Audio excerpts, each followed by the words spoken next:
That still is alive.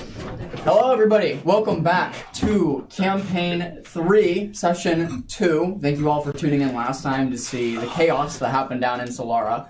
And we hope you enjoyed it. And the audio, surely this time around, will be a little bit better. So we had our sound guy, which actually you'll meet here in Session 4, come in and help us with our sound. So it should sound a lot better. And you should hear our voices a lot clearer. So agenda, I don't have many announcements. We'll do that. And then we will get into prayer requests and then do our recap. As far as announcements goes, first thing is you can see the map of Tildare down in the description. The Tildare is the world that we play in. So if you want to pull that up and watch it kind of where we are, we're currently in the continent of Tarsus in the city of Solara and out by the Sunfire Desert, which is east. So if you want to see that, you're more than welcome to pull that up. And then the second thing is go give us a follow. Give us a subscribe on all of our social media platforms. Alicia does some of the running on that, so thank you, Alicia, for doing that. But yeah, go give us a follow or subscribe on those. And with that, we're going to jump into prayer requests. So, what do you guys got? I'll write them down, and what can we be praying for you guys? So quiet. That's so quiet. Just craziness with school. Okay, craziness with school. As always. Yeah, you got it. Yeah. I feel really boring, but that's just it. Yeah, I know. I feel bad mentioning it almost every time, but like, I'm being honest. That's okay. it. That's okay. I can have one. It is kind of school related. Okay. But I'm trying to get something submitted for Research Week. Mm-hmm. One of my professors is heavily encouraging us to use the research we're doing in this class to put this same research into Research Week. So trying to do that. That's really cool. So that's kind of stressful because getting into that is a big deal. Right. It'd be very nice to get into that. Right, absolutely. So is it like a project, or break that down? What does that look like? It'll be, a large-scale kind of research project, yeah. Okay. Like, you get to zero in your field, because they have stuff for health sciences and everything. For me, it'll be within social sciences. So I'd be competing with pretty much anyone else at the school who submits for Research Week. One, to get into Research Week, and then once you're, accepted, to win awards and scholarships. Wow. Kind of through that. I know they had some people who presented for social sciences go to Harvard to share their research. That's crazy. So, and then, what is your topic? Do you have one yet? I do. It will be on Jan Hus and the Hussite Wars of the late 1400s and how the theology of Jan Hus and the victory of the Hussites in that war could have influenced and emboldened Martin Luther in the posting of his thesis. History project. History project. Okay. I just wanted to double check. I was like, I think that it would be. Cool. Crazy. We'll definitely be praying over that. That's really exciting. It's really exciting. It sounds like that could open the doors to a lot of opportunities. Anybody else? My knees. Your knees? I had to ice them for 30 minutes last night, Yeah. and all I had was frozen peas. Ooh. They did the job, but they're just not something before cameras turned on. I know, yeah. Actually, to add on that, I hurt my shoulder when we were over here last time playing maid volleyball. That's and it's big. been hurting Still? doing normal things. Well, it's a bump shoulder from playing volleyball. So when I did... It's when I spiked down exactly, on you. No, well, when I spiked on you, actually. Yeah. But having the same bad form as which gave me the injury. Hearting. Yeah. Sorry, let me just go underwater. We've lost Alicia. That's okay. Oh no, I'm drowning. I'm drowning. Okay, now I'm gonna hit my head really loud. All right, I'll do prayer requests, and then we'll jump into recap. Dear Lord, thank you for this day, Lord. Thank you that we can just all come together as friends, Lord, and play Daggerheart. We're very excited for this session, Lord. Thank you for all bringing us here safely, Lord. I please pray over my table, Lord, and just pray for every single one of them. A lot of them are kind of dealing with some school right now, which understandably so. We're back. It's right in the beginning of the first semester once again. So I please pray for every single one of them as they're pursuing their degrees, Lord. I please pray that you give them patience, strength, and endurance to finish strong and to keep at it and keep doing well. I please pray for Carter, as he has a huge research project coming up that could have a huge potential for, just opening doors. What that looks like in the future, we don't know, but Lord, I just please pray that your hand be over that as he studies and kind of gears up for this huge history project. I please pray for Leisha's knees as she's dealing with some pain right there, Lord. I please pray over that can be healed, and also I please pray for Gray and his shoulder, that can be healed as well. And last but not least, Lord, I please pray for anybody tuning in the audience, Lord, and they have prayer requests that we don't know about, Lord. I just please pray that just over each and every single one of them, Lord, that they know that you love them, Lord, and that you care about them, and you want to have a relationship with each single one of them, Lord, and that they can just go to you with anything that they need. In Jesus' name I pray. Amen. All right, y'all. I'm going to pull up notes, pull up some music, and we're going to be good to go. Rest in peace, PJ. Is everyone? Oh, yes, I'm sorry. Yeah. Thank you for reminding me. PJ, unfortunately, is not in this session today. He had something else, unfortunately, to attend to, but he is Seraphis, for anybody who's wondering. Did someone else? I said, is everyone positioned properly for the campus? Oh, good question. Let's check. Rest in peace, Pops. Rest in peace, Pops. Yes, everybody looks good. I think you need to scoot in. I do? Yeah. Okay. Yeah, who got There you go. It's not gonna say. If we're not uncomfortable, we're probably in the wrong spot. We're not constantly fighting for armrests, Yeah. I think. I'm really lucky that I picked the chair with the highest armrest. I also tend to sit with my arm back, so it works. Yeah, which is good because I think there's only one time where we don't know. So, And we can just swap arms. I rolled So, last session, we began in the desert city of Solara in the continent of Tarsus. The year was 576 AC, if I didn't say it in the last session. That is the current year. This takes place during the festival of the Twin Horizons. The streets of Solara were alive with music, trade, and celebration when all of your paths crossed in the bustling market. There, you met Victor, a man running a stall of curiosities who spoke of a stolen heirloom and drew you into quick conversation. Choosing to leave all the noise of the streets behind, you made your way to the Eclipse Inn and Tavern to share some food and drink, and speak more freely. But, as plans formed, the ground suddenly beneath you rebelled. Tremors rippled through the city, buildings shook, and a Solarian named Zarkhoon was shouted in terror as a monstrous sandworm stirred beneath the sands. The tavern quickly collapsed around you, and in the chaos you heaved a heavy beam off Victor and Beckett, pulling them free from the wreckage. With Solara falling into panic, you all fled the city and pressed into the unforgiving Sunfire Desert. As you ran, you watched several massive ballistae strike down the worm, even as it crushed homes in its fury. Once outside the city, you ventured toward the pyramids, the resting place of Victor's family heirloom, as he's claimed. Along the way, suspicions quickly grew. Were you about to become grave robbers? Weren't the pyramids sealed? Was this far too dangerous? Upon reaching the basin of the pyramid, you all discovered a towering stone archway inscribed with glowing runes, but any hope of entering was cut off, for a great stone had been rolled into place behind this stone archway, and thus blocking passage. And that is where we last left off, and that image of the archway is going to be appearing for you guys on screen now, so you guys can go over there and check it out. I hope we're close to Easter. Maybe the stone will just roll itself away. Oh. Give it 3 days. Is there Easter in game? Is that canon? I don't know if it's canon. So, as you all sit kind of next to this stone, you have all made your way through the sands into the western gate of Solara, now entered into the Sunfire Desert. It's now much cooler. It's down to about the 60s Fahrenheit mark as it's dropping. The desert kind of night is setting in. It's becoming quite cooler and quite quickly. You all quickly take a look back and glance towards Solara. You see certain portions of the city is collapsed, and you see dust and smog kind of rising from parts of the city. Similar to a city under siege or a raided city. You all kind of look at it and then back to one another as you kind of sit near the archway. As you feel all of you are pretty tired from running from the city now to here in the middle of the desert.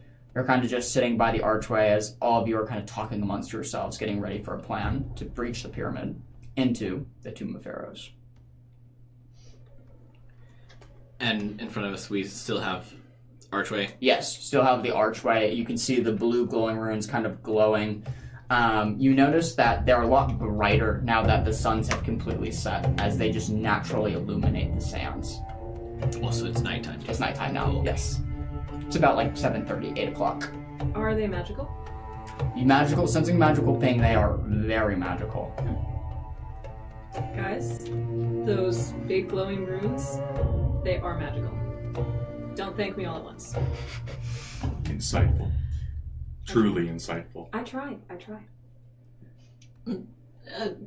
Did you know, Mr. Victor, sir, that there were going to be magic runes? I had garnered there would be magic. Oh, is this supposed to be here? It would appear so. Okay. Do you have like a key or like a big hammer or something? Unfortunately, I do not have a key, nor does there appear to be a keyhole. Oh.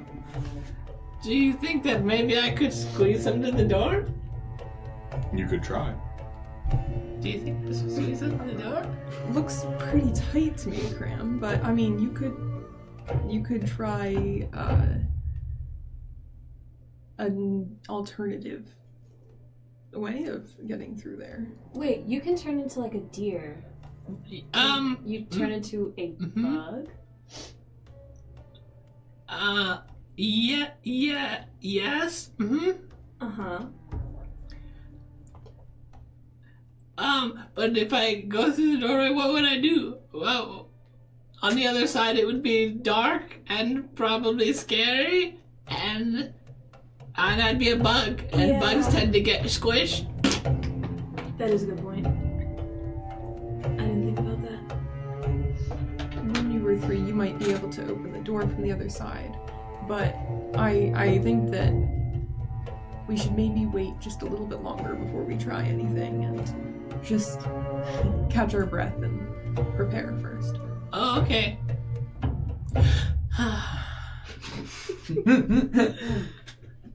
There's got to be another way to get into here. I mean, you can't build yourselves in without a doorway.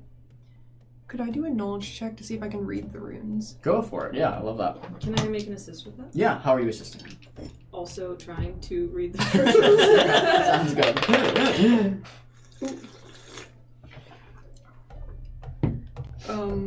That's a 20 with fear. Wow. Nice. Wow. Do you roll it or do you want me to roll it? You can roll.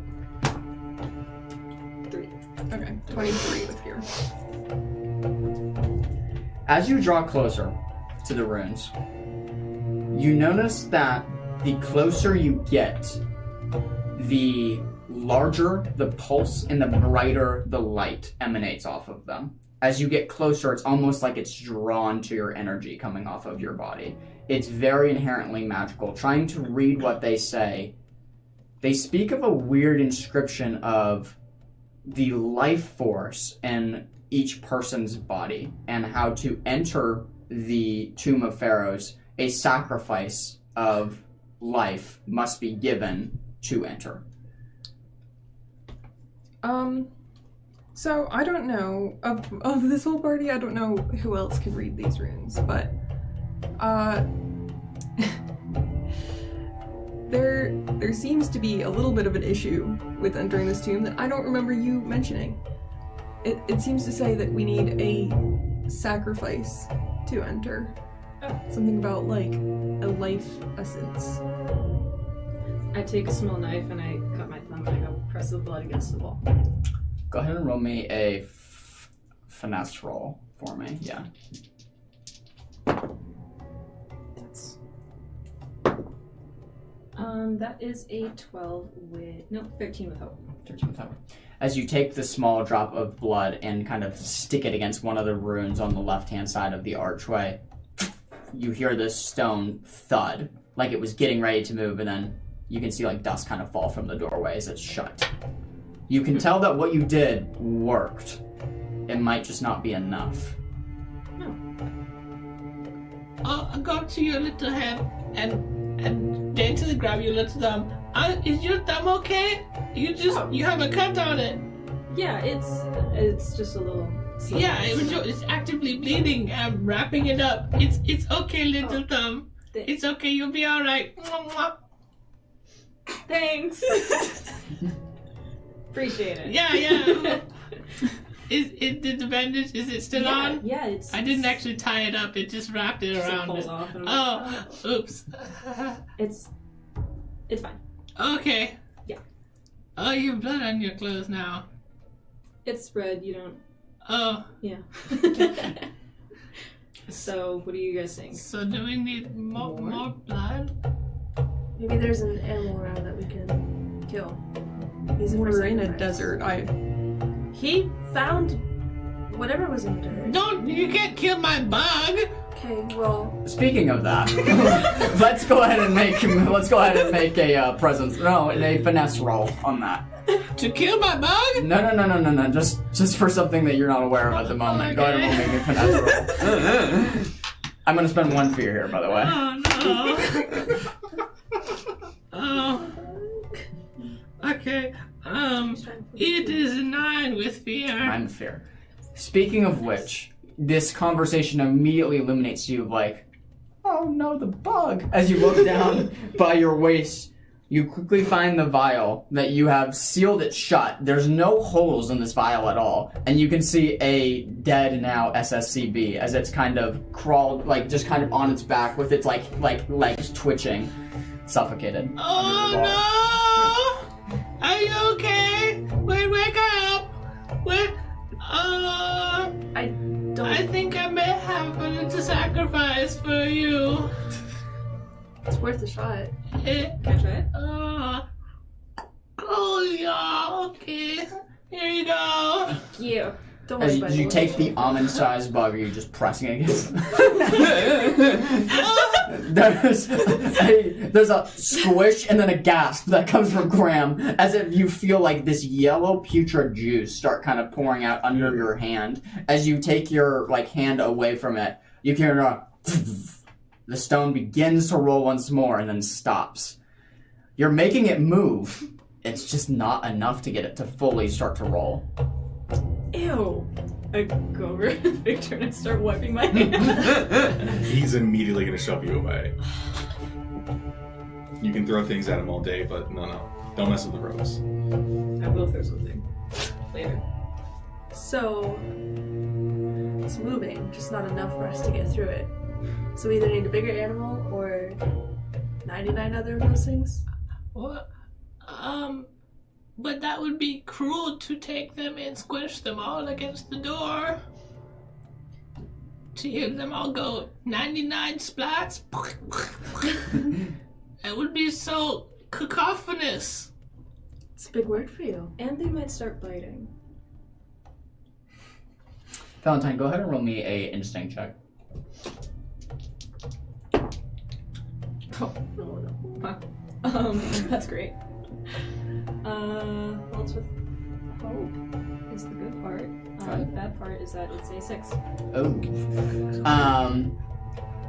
As you were closer kind of towards the rune gate, and when you were pressing the bug up against one of the runes, you noticed what looked to be brownish paint, or kind of like a dull red into the color of brown that you noticed kind of smeared across the runes.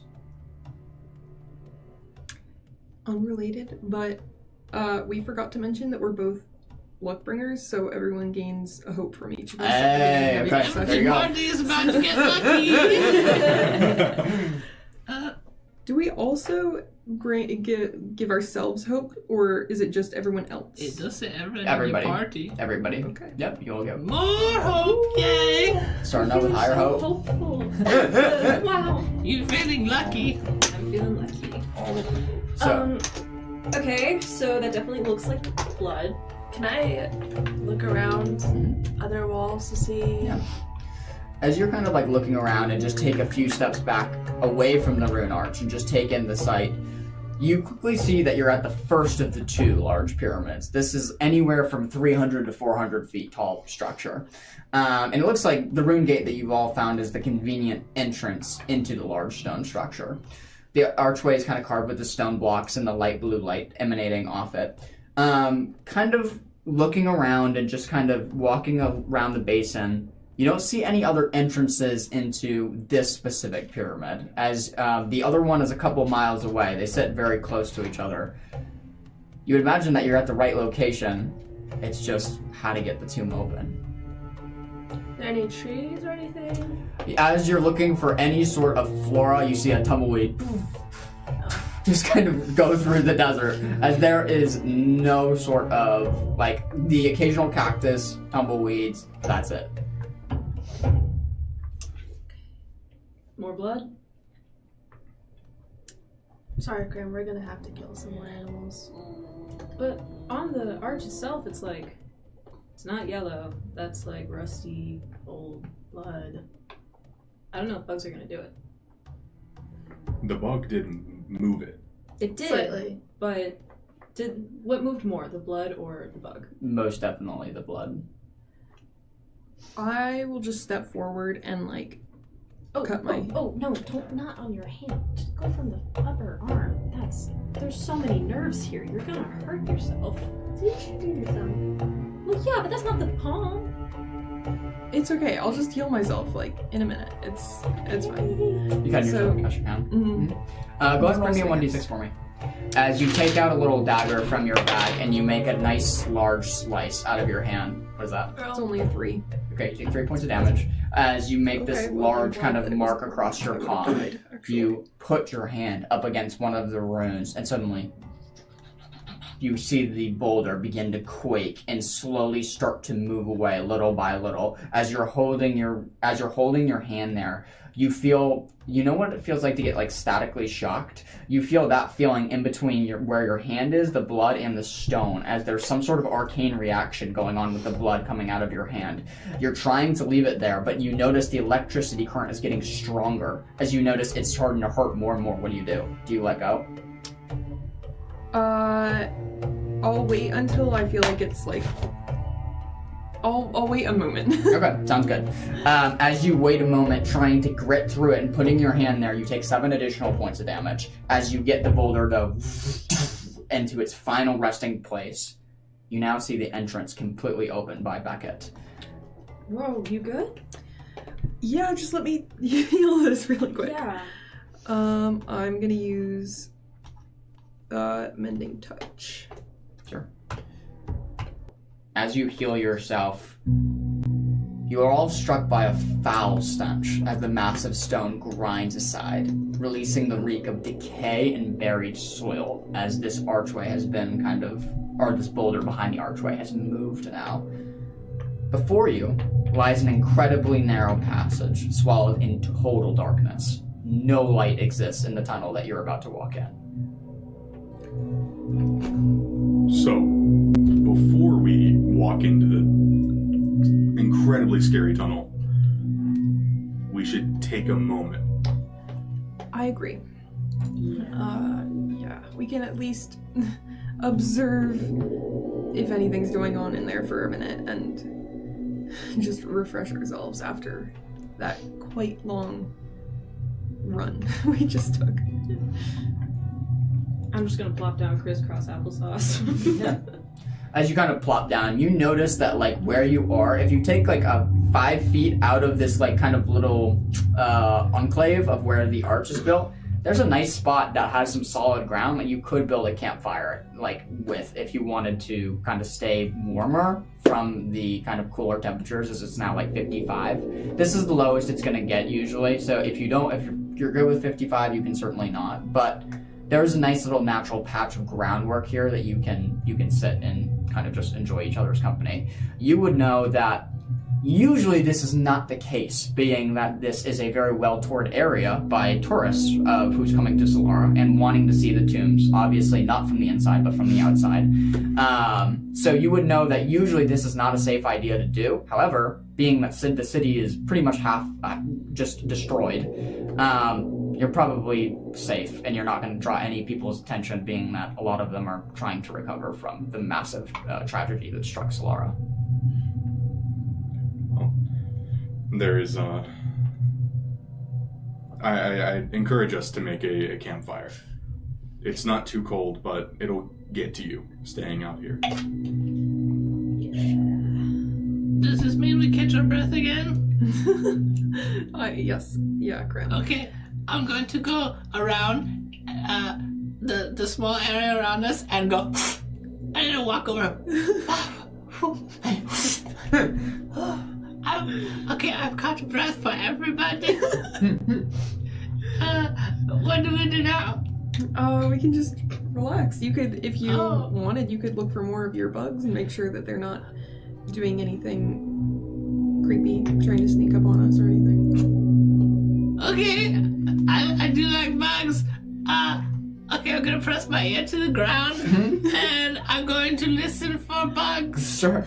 As Victor, you kind of start making a fire and getting that together. Cram, you immediately stick your ear to the ground and kind of start sliding it. You all watch, like, as Cram is, like, half of his body on the ground with his ear to the ground, and he just uses his legs to kick like he's swimming through the sand, making these patterns in the sand, listening. When finally you come across a scurrying, roughly 10 feet away from the campsite. It sounds like a lot of them, buried only a few feet within the sand. You can't see them, but you can see the sand moving. It looks the same exact movement that you saw a few hours ago. Okay, I'm going to pull out my vial. Okay. And I'm going to get as close as I can to it, and I'm going to stick it into the sand. Sure, absolutely. As you stick the small vial into the sand, you hear like a quick, kind of like a nasty screech as you stick your vial into the sand. Pulling it out, you see you've caught 2 SSCBs kind of in between the cap of the vial and your thumb as you're holding it. As you push them down, 2 little almond-shaped beetles drop in the little small vial that you have, as they're both currently trying to, looks like, fight each other over a piece of, like, bread or something that they have found in the sands, as they're just, like, trying to fight each other. They're trying to bite each other. They're both very angry at the moment, but you secure the lid. You have 2 of them that you've caught. Okay, everyone stop it and be nice. Be nice, dude. Stop punching your brother. Okay, never mind. The cork is coming off. I'm putting it in my head. Stop. I'm trying to take away the piece of bread. Go ahead and make me a presence roll. Go ahead and do that with it. Go ahead and do that with advantage. Okay. Yep.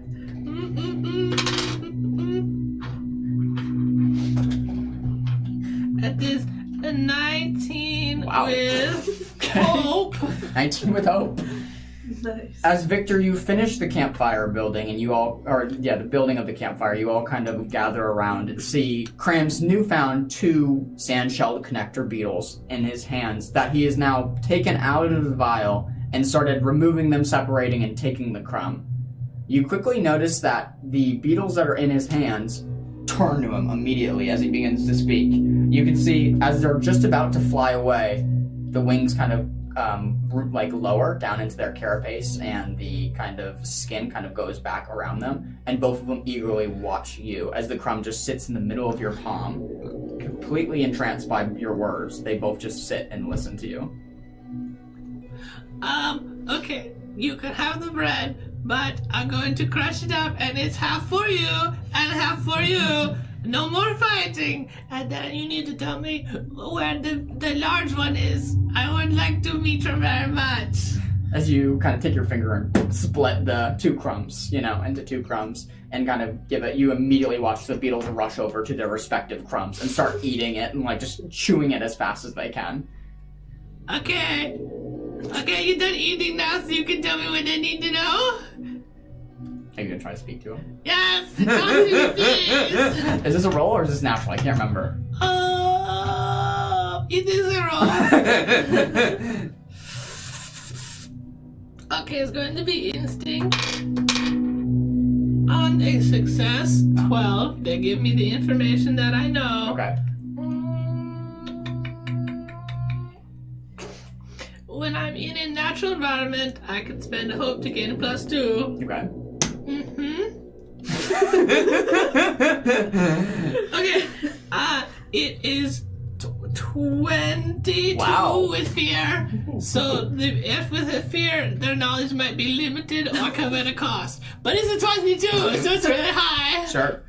As you ask the question, one of them has its face currently stuffed in the crumb, and you can see the little small cheeks kind of puffed out as it's like stuffing it into the crumb into its mouth as much as possible. The other one kind of looks at you, cocks its head, and to you all, almost like a little like infrequent radio, like speaking. To you it sounds, you get a few words from this. 10 feet underground. That's where the queen is. Okay. Now she's underground. Well, that is. I assume that she would be under. Anyway, thank you very much. Okay. Don't hurt the queen. No, I would not dare. I will put them back on the ground and then watch where they go. Okay, sure. As you put them back down on the ground, you can see they immediately start to bury into the sand, and within minutes they are gone. They're underneath the surface. As you can see the sand tunnel's moving, it looks like they're moving down and down, further down into the sand, until to a point the sand stops moving, and both of them are out of sight, and there's no movement on the sand plane that you're on.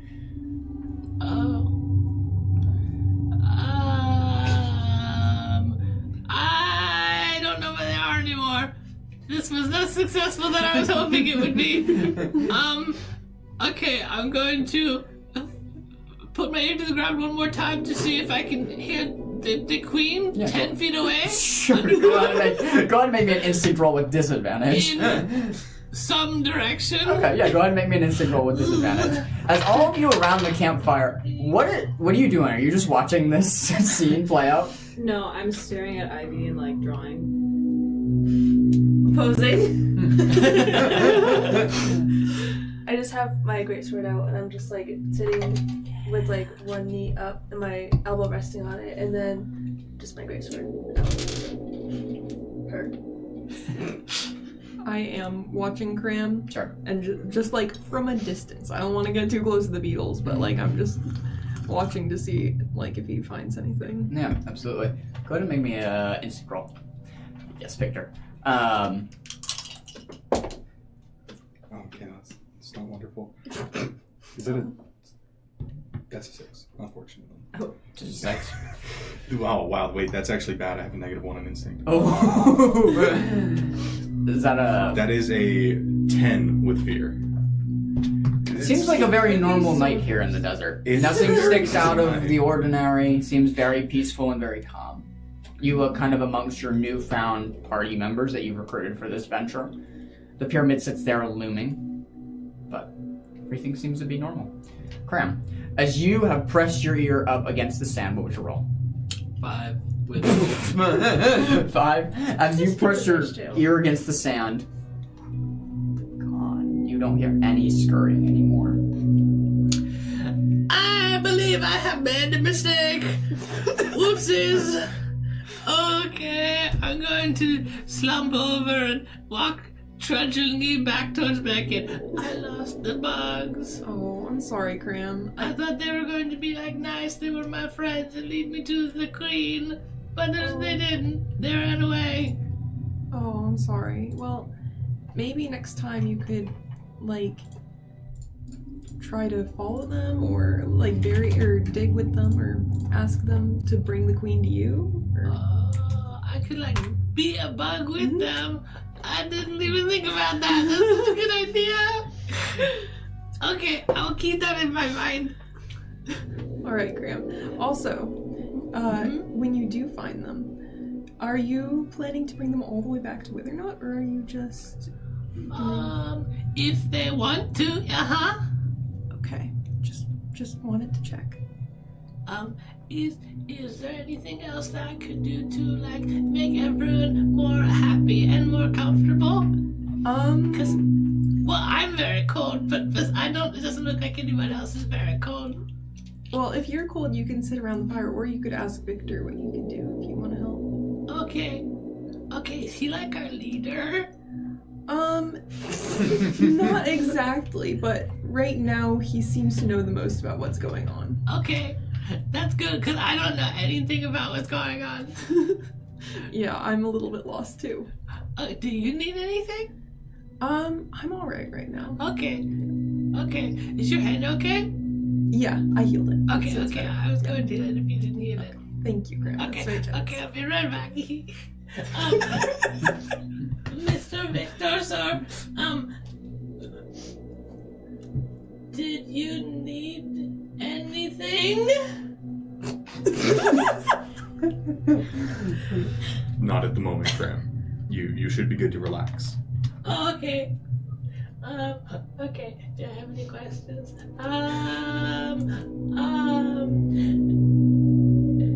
How scary is it in that scary-looking dark tunnel of darkness?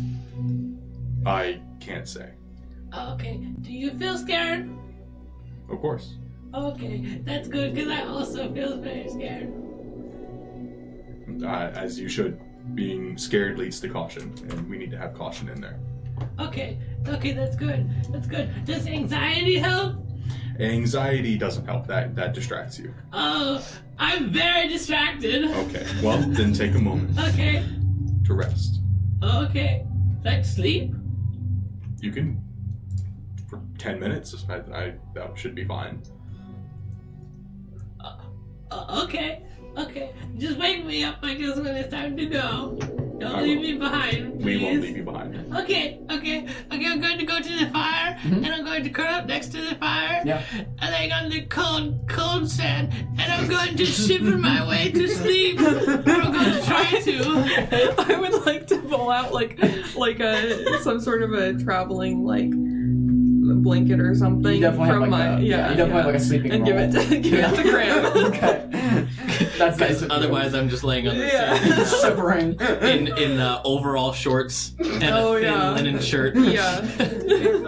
As you pull out the sleeping roll and kind of lay it out for a cram, you quickly crawl inside. You're trying to be very careful because of the sand that's on your body. You're trying not to get it like in the sheets with you, that way you're not like rubbing up against the sleeping bag with all this grainy sand. So you're very careful of trying to like brush yourself off. And with a moderate amount of sand getting into the sleeping roll, you're able to kind of curl up. However, the sleeping roll is so much more comfortable than just being on the cold sand. As you quickly fall asleep very, very quickly, you have a dream. Almost immediately. Oh no. Suddenly, you see a great bright light and marble floors as you're in this like palace and mansion of sorts.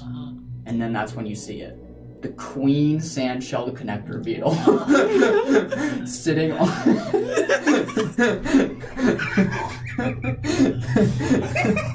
sitting on a white marble sitting on a white marble throne. You can see like a glorious like red crown around her head, gilded with gold, as she like has a bright scepter in her hand, as she's kind of like ruling. Suddenly, the doorways, you see hundreds of sand-shelled connector beetles come out from every which way and just start worshipping her as they're all like beginning to crawl their way towards her. In this dream, I am also a bug, and I am also crawling in the droves of bugs to worship the Almighty Queen, who somehow, in the distorted perspective of the dream, seems to get larger the closer that I get to her. It's just taking up the full view of me and all of my bug mates as we are worshipping with fervor and hysteria. As you are all moving your way towards, like, the queen. Back to you guys. As you guys are all sitting by the fire, what exactly is going on? Victor's going to take the time he's going to stand up where he was sitting near the fire. He's going to look at the group around him. As you have definitely come to notice, I haven't been entirely truthful this entire time. You've pointed it out more than most. Thank you. So I will be truthful now. Thank you. I don't know what we're getting into. Beyond that stone, I know nothing of these pyramids. Beyond what I'm looking for, and what I've told you of, we shouldn't take anything that doesn't belong to us. Beyond that, I know nothing. I know it will be dangerous. I know we need to be careful. So you say we're not supposed to take anything that doesn't belong to us. So I need to ask, does this heirloom actually belong to you? It does. If nothing else, that is true. Okay. That it is mine. Could I insight check him? You want to roll against it? up to you. Oh. Let's see there. That's a crit. Ooh. What does she see? Entirely honest. The most honest you've ever seen this man since meeting him. Just stone face as he's talking about it. I appreciate your honesty. It means a lot. Thank you. That being said, given that I have been less than truthful, when we get in there, I can take the lead. Any mishaps that may happen, I can take the brunt of it. I'm not complaining, but I am curious. In that case, why was it that you wanted a large group like this to come with you? Safety. There are grave robbers. Coming out alone into the desert at night is, regardless of the circumstances, not wise. So you're willing to take the brunt of it, but you want someone else to also be behind you. Well, I can take the brunt of it, but I prefer not to die. Yeah, of course. Right. Well, I do appreciate that you are being candid for once before we enter this pyramid. Other than grave robbers, is there anything else that you know that we need to be aware of that might put us in danger? Nothing that I explicitly know of. No. Hey, DM. Is there anything I might have read about the pyramids? Ooh, go ahead and make me knowledge roll. With advantage, because you've read. Yay! Also, before I move too far, him being honest, I wanted to use that to rally the party. Yes, you most definitely can. What does it do? I don't get rallied. So, It gives us a rally die. yeah, you get. You're an extra- unfortunately asleep to hear his words, Yeah. so no rally for you, unfortunately. Sorry. That makes sense. You're in Oh. Sandshell Connector Beetle heaven at the moment. 13. So, 13. You've read loose general information. So you know that this is a well-visited area among tourists to see one of the huge monuments that is out here in the eastern part of Tildare.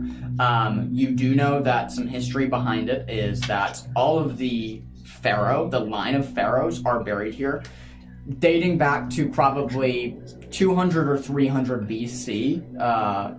Is when they first kind of ended the pharaoh line and then built the pyramids to honor their death.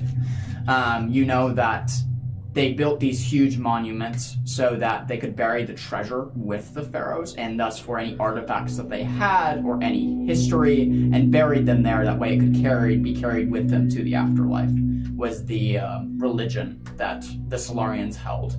Other than that, that's about, kind of like the general picture. Inside is where it gets fuzzy. There's a lot of misinformation, a lot of rumors. The one thing you do know is most who do enter don't come back out. So none of that is great news. So I keep it to myself. Sure. they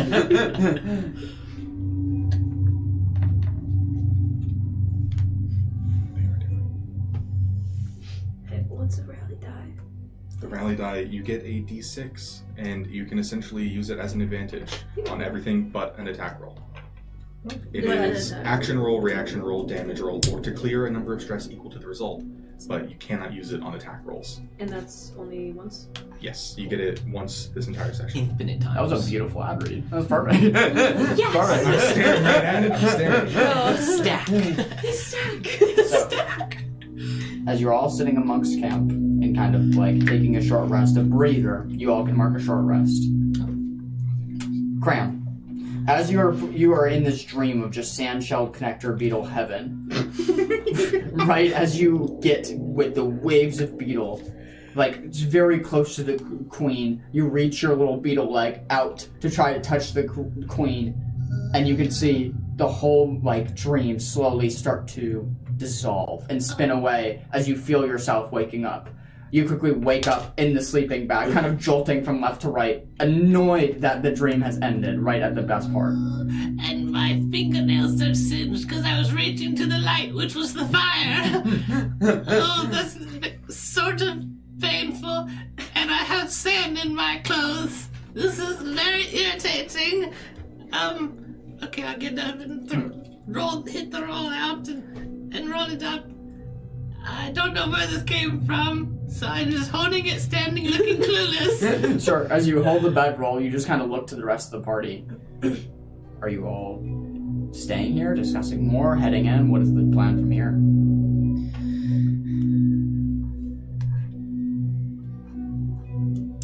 I'm going to reach into like the sack that I have and pull out like a small bread roll and just kind of break it up and give it to people. Just kind of like, here's some stamina because, like you've truthfully mentioned, we don't know what we're getting into.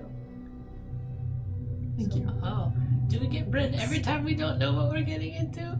Unfortunately, I think that's the last of the food that I have. Oh, I don't want to eat the last of your bread.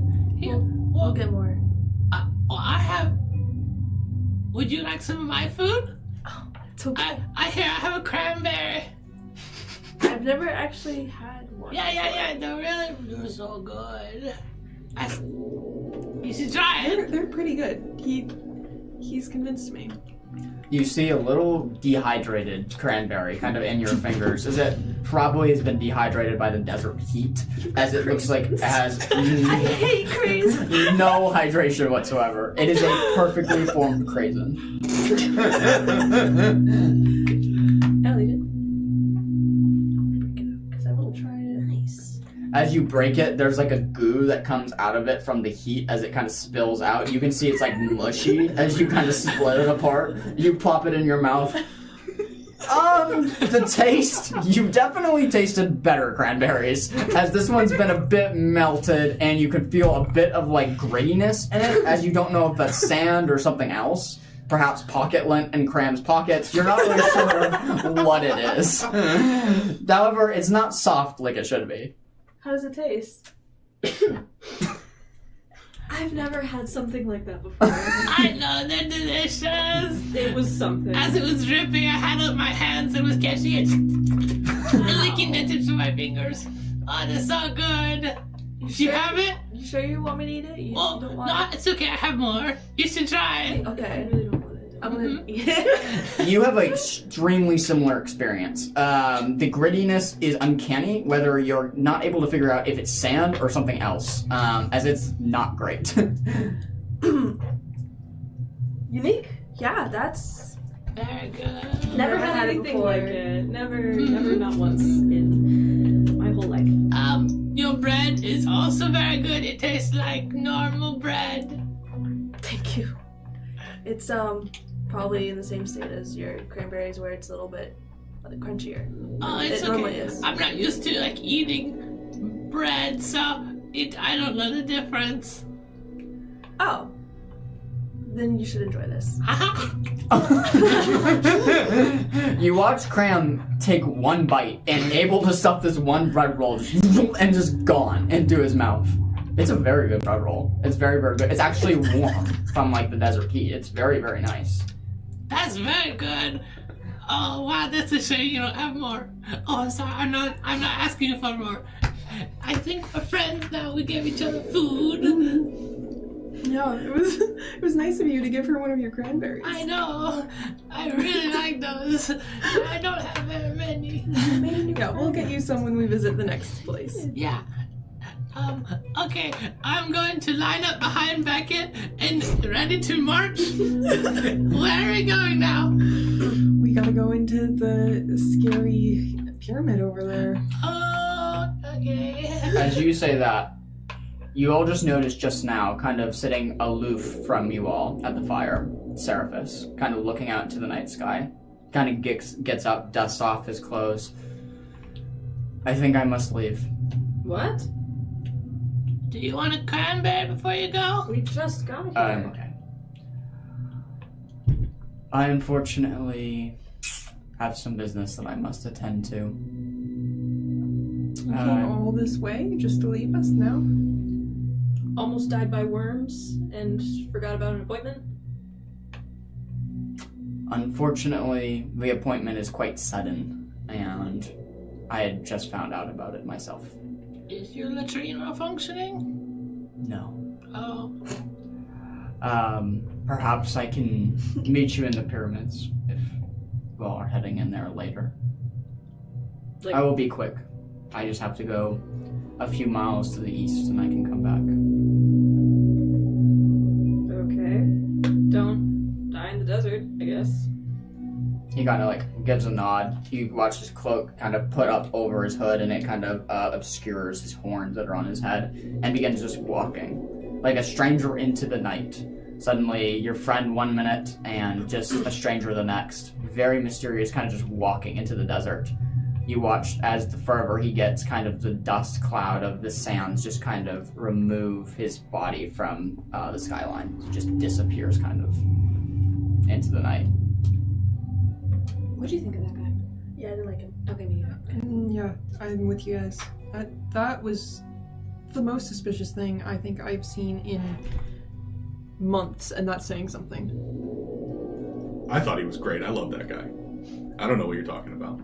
Yeah, well, that guy wasn't dissing your mom, like, for 8 hours straight or something, so. I just hope he doesn't expect equal payment. Just saying. That's a fair point. That is fair. That is very fair. Okay, are we good to go? I'm good. Heading in? You ready, Cram? Sir Victor, do you happen to have a torch or anything? Oh, I have some. Perfect. I think at least I have a stick, but if you have anything to light it, someone in the front, someone in the back can have some kind of light source in case anything decides to pop out. Hopefully nothing should move in there, right? Let's hope. It's okay. I can see in the dark. I just need a little bit of light. So you have light. I can see. I can be at the front. I can look. You're also kind of little. I think you should be in the middle. Oh, okay. Or we're going to do like a V shape. We're like tall and then small and then tall again. To my knowledge, pyramids are more narrow. Oh. Correct me if I'm wrong. Well, like, tall person in the back, tall person in the front, narrow down to the short people in the middle. So there's your B. Yeah, there's your B. Okay. Feel like you can hold my torch. All right. Okay. I'll hold your torch and I'll go stand in the middle. I'm ready. As you stand in the middle, the torch lights up, as I'm sure one of you had like kind of flint and steel and kind of made it kind of illuminate as you're holding the torch. Is there any other torch holders for the party? Is it just you? Victor leading the way, he'll draw his sword and a torch, and he'll light. Sounds good.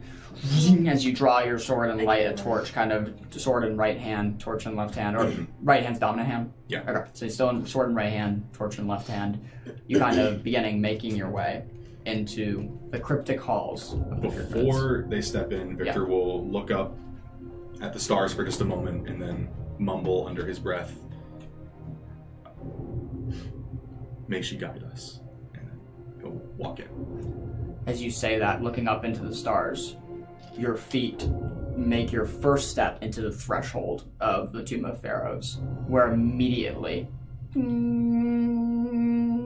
you hear it distinctly, very, very loudly, playing over and over again in your mind. It's here. It's somewhere in here. You just don't know where. As you step in to the very, very small hallway, I do need a marching order here. I'll be right behind Victor. I want to be in the backpack with my sword out. Yeah, Victor is right up front. Okay, we got Ivy in the back, Victor in front. I guess I'll go in between Ivy and Cram. Okay, perfect. Ivy. And I'm in the middle. Okay, perfect. And then, where are you, Valentine? Sorry? Oh, right behind Victor. Perfect. Okay. This is not very V-shaped. You're small. As you're holding the light sources, both you, Victor, and Cram, kind of maneuvering your way into the very small tunnel. The tunnel stretches forward only a short distance before splitting into two stone staircases. One emerges leading downward, deeper into the earth, and the other climbs upwards. They do not meet or interconnect in any way, standing apart as separate paths, meaning you are all faced with a choice: descend further underground or ascend above. Is there any indication at all, further down or further up? Not from the humming. Okay. Do you sense anything? Yeah, how close is the passage around? Yeah, good question. The passage is about the size of this table, so it can fit you can fit about 2 people shoulder to shoulder, the width of it. The height of it, it's probably sitting at like 6'5", 7 feet. So most people can fit. Some of you are crouching probably a little bit, but... So, if I can sense magical people or objects within close range, is there anything up 10 feet? Close is going to be 5 to 10, or yes, 10 to 30. So I'll even do you one better and go 30. There's no magical ping 30 feet above you, 30 feet below you, 30 feet all around you. However, you can tell that the structure of the pyramid itself is inherently magical. The ground on which you stand beckons with magic, but not a typical magic that you would feel normally. This feels twisted, dark, manipulated. It doesn't feel right. As you stepped in, you're probably 10 feet through the entrance now. I'm gonna spend a fear. I need 2 out of the 5 of you to make me instinct rolls here. Okay, Valentine and Becca, go ahead and make me instinct rolls. Ooh, wait, I get to reroll.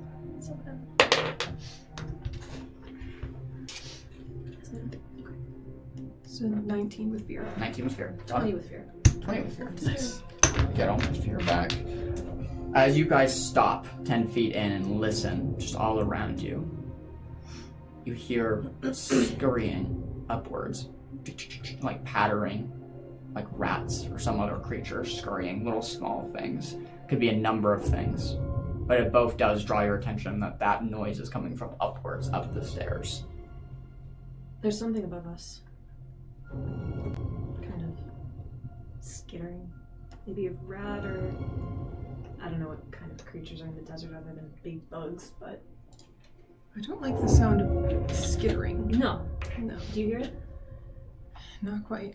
I'll admit my ears have been barraged by noise for long enough in my life that I don't have the best sense of hearing.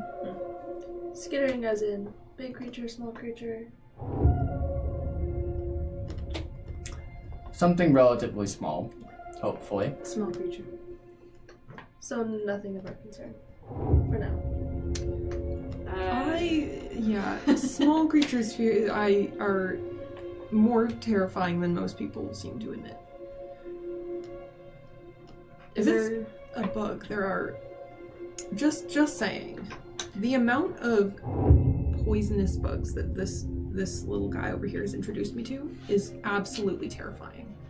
So, Poisonous bugs. If I find a bug, I can talk to it. You can talk to the bugs? Sometimes they don't talk back.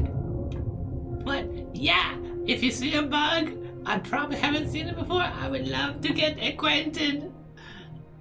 As your last syllable leaves your mouth of acquainted, the huge boulder behind you shuts and seals. It goes completely dark other than the torchlight that you have around you. Scurrying gets louder. Hearing the movement of the boulder. You are now not the only ones in the pyramids, as you know something else is here as well. Do I hear anything below? The occasional drip of water.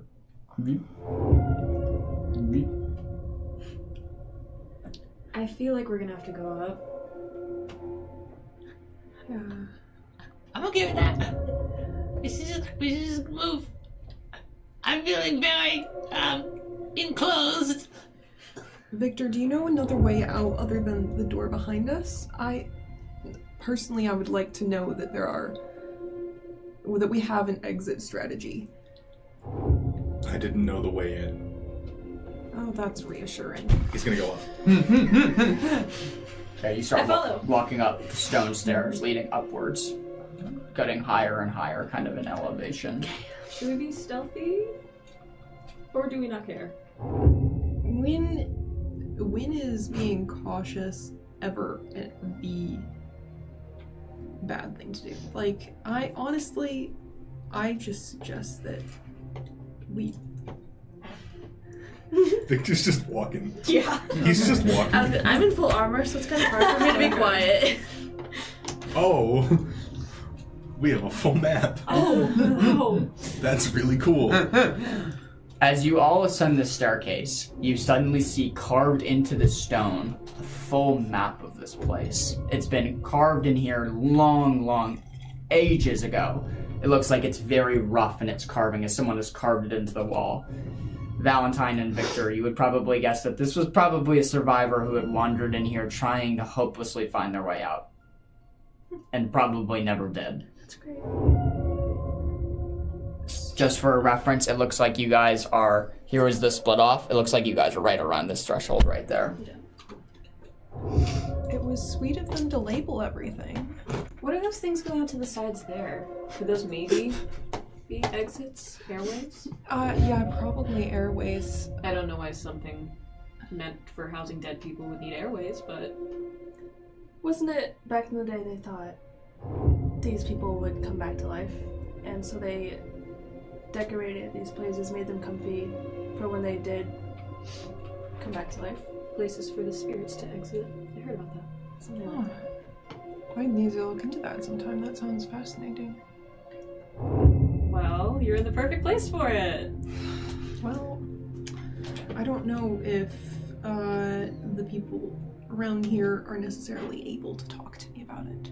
But if you have any random bits of information, I'd love to hear. I honestly don't think that's possible. So, fighting an undead or a reliving pharaoh is going to be on our bucket list, but I guess we can't check off all the options. Well, looks like there's nothing really for us going down. So, Well, what is that? I can't really see it. What's that scroll thing down there? There's a scroll? What is the heirloom we're looking for exactly? Victor's gonna reach into his bag, pull out just a little token. Looks like it's maybe carved out of bone. There's like an image of like a hooded figure on one side, and you just hold that up, show it to everyone. Is that Scrimshaw? Nice. Put it back in. As So you it's one of pull it those. out, just for the brief seconds, for the first time, you hear the two hums become harmonic and synchronize with one each other. This one, the one that you're holding, playing a lower, more baritone note, and the one you're seeking playing a higher, more high-pitched melody note. The Song of Tokens has been struck.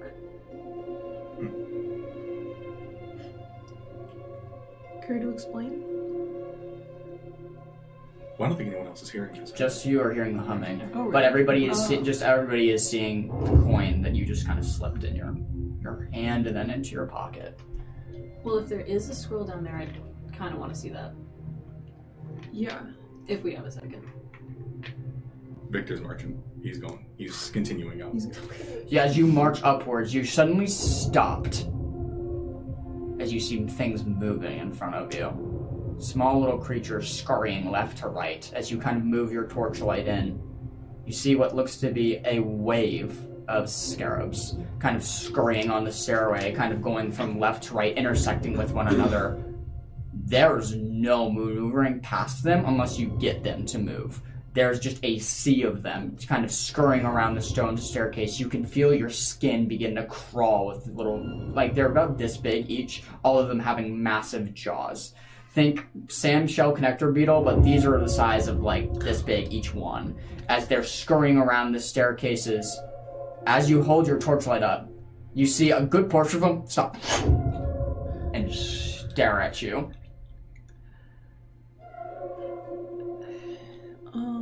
Just out of curiosity, how many legs do these have? These are 10-legged beetles. They have 5 on each side. My goodness. You're behind me. I'm going to stop when I see them, and I turn around.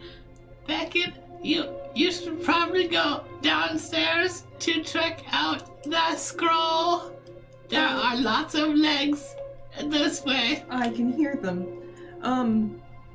Does anyone else want to just like check out the scroll before we Split off. I mean, well, Doesn't have to be splitting. Victor!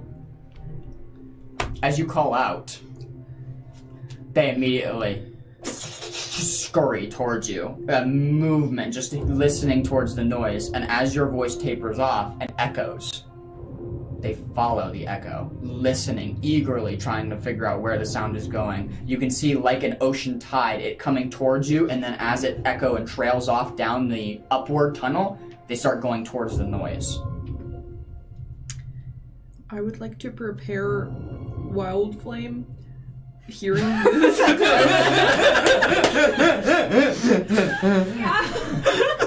As you prepare Wild Flame, getting ready for it, Cram, you're enamored, my friend.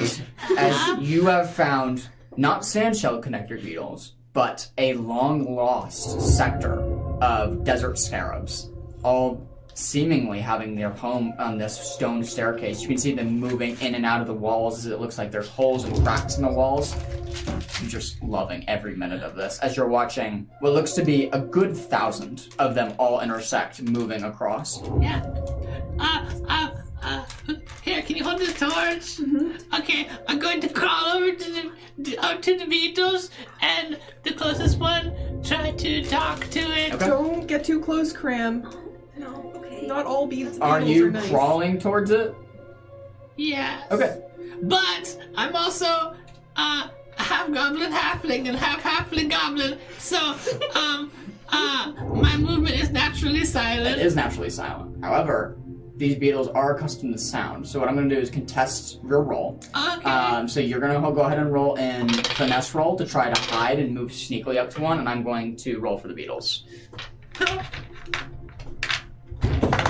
Do you know ever this? Did you ever respond? To what? There it is. Me yelling at you? Cool. That's what I got a 11. I have way more than that. Okay, sounds good. You're able to sneakily move up to one of the beetles. With fear. Okay, got it. That has seemingly drifted off from the pack as they are chasing the echo of Valentine's voice. You find one stray scarab beetle that has kind of been left as he's just about to go into a little hole in the wall that it seems that they've carved out. You look up to him. What do you say?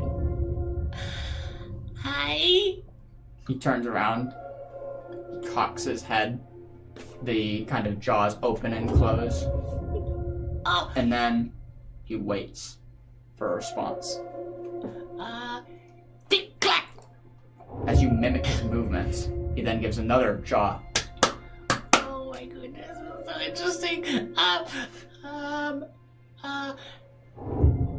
Tick clack. And I look up the hall and tick clack clack clack clack. As you do one beat too many. Okay.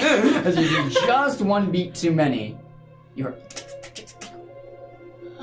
suddenly see, as you look up towards the stairs, the wave of 1,000 begin to descend the staircase once more, getting closer and closer to you. You're close, right? You're very close to Cram at this point in time. Unfortunately. Okay. Due to the marching order, I have Cram in the middle, meaning Victor and Valentine would be the two closest people to Cram. As you are looking up, you are seeing this wave of scarab beetles getting closer and closer to him. Almost to the point that you don't know if to yell out to pick him up to save him. You see like a crashing wave begin to descend the staircase as the floor literally looks like it's moving with the thousands of beetles that are crawling down. I'm running very fast towards the beetles. They're not very nice! As you yelled that out, suddenly the ground begins to shake. As you immediately turn and look, you see this enormous beetle, huge boulder. It's just enormous, like a boulder of all of them linked together, rolling down the staircase. They have all linked up and have formed this enormous boulder. I need all of you to make me a agility roll, as you're all trying to run from this linked up scarab Also, boulder. don't forget the rally dice. Yeah, we do have that. I don't even. Let's pick a group leader here. So, being that Cram said it first, I'm going to make him leader. And then agility roll to all four of you. Not for the agility roll, but I would like to release the wild flame. You at did this hold point. it. You did hold it. Yep, so go ahead and roll for attack. Okay. I will give you advantage because you were holding it. Okay. Yep. Okay. We're doing it. I don't need to run it. It's okay. It's okay. I'm so agile. Think Indiana Jones boulder, but it's just scarab Like beetles. made of bugs. It's just scarab beetles. As all of them have intersected and interlinked. It looks like they're just all hugging, and the That's boulder is horrific. just flying down the That is staircase. horrific. I love it. I I don't know why it's so goofy. That's a 19 with fear. 19 with fear. It's 3 like fireballs. It looks like, and then That is a hit against all of them. whoa. Go ahead and roll for damage. Is that the first attack? I think it is. You know, That's the first attack of the campaign. Yeah! Woo! I don't think I can reroll ones, can I? No. you can Okay. also add the rally dice onto damage. You can. That's a good point. Actually. While she's rolling damage, let's do modifiers. It adds. It doesn't 21. replace. That's a +2. Okay. That's a +1. Still. What was your modifier What was your agility for roll? your Oh, my agility? agility roll Yeah. is 24 with hope. That's a +2. That's so far 5. What was your agility? Did you roll your Oh, I agility haven't mod? done that yet. Okay, go ahead and roll your agility mod. Hold on damage, and I'm just gonna give him that mod so he can start rolling, and then we'll go back to your damage.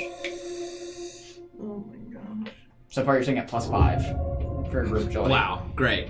That is a 9. Okay, with that's a hope. -1. So you have a +4 to Oh, your wait, do we agility. take hope for this? No, you don't. Just me. That's +4 to your agility, and then what was your damage roll? 8. 8. As you shoot the fireball forward, what does this look like? As it does connect to several of them. Well, for the moment, she's just dropping the torch she was holding in one hand, and she's, like, releasing, like, 3 balls of flame, like, Mhm. quickly in succession, and they just, like, light up the tunnel as they, like, fly down. As you shoot your fire forward into the 3 little fireballs that shoot out of your palm, some of them intersecting with little pools of them, giving you enough head start to start running down the staircase. One of your fireballs shoots further down the hallway that's going upwards. You can see the stone staircase continue, and as it travels, you see light from the fireball kind of gleam off several objects. They look like faces, some of which are shattered, some of which are still intact. Looking at the map and remembering, you would guess this is the Grand Gallery part of the pyramid, just beyond the scarab beetle kind of infestation. As your fireball kind of lands like further back down in the Grand Gallery, you immediately start to run down the staircase, all of you. That's +4 to your roll. What was your roll? Sorry. 16. 16. Where are you going? Down. Away. Yeah, down. Down the other staircase? Yes. Okay, sounds good. As you run as fast as you can down the top, going up to the top, down this staircase once more, running down as fast as you can hear the screeching of the beetles, some of which on fire from your fireballs, chasing you. And as you quickly dart and make kind of like a 180 down the staircase leading to the subterranean chamber, kind of rushing down, you stop after running for about 1 minute and 30 seconds. Pattering has stopped. You've stopped being followed for now, as they have all dissipated, or have not dared to follow you to where you're going. I am just standing with my back to whatever we just entered, just holding the torch and just keeping watch. Yeah, for clarity's sake, you're on a staircase made of stone, and now it's descending downward. So this was the split off point that you saw on the map of you can either go up or go down. You went all the way back and then started going descending. You've run 1 minute and 30 seconds down the stairs, and you still haven't hit the subterranean chamber yet. So you're halfway, a quarter, you don't know how far down you are, but you're deep underground. Can I like kick a rock down the Yeah, absolutely. stairs? I want to listen to see how far it goes. Yeah, you take a rock, throw it. Dum, dum, dum, dum, dum, dum. Okay. Sounds like 7 or 8, or you just escapes your field of hearing. That's not great. So doesn't that mean it's like 8 miles, one for like each bounce? No.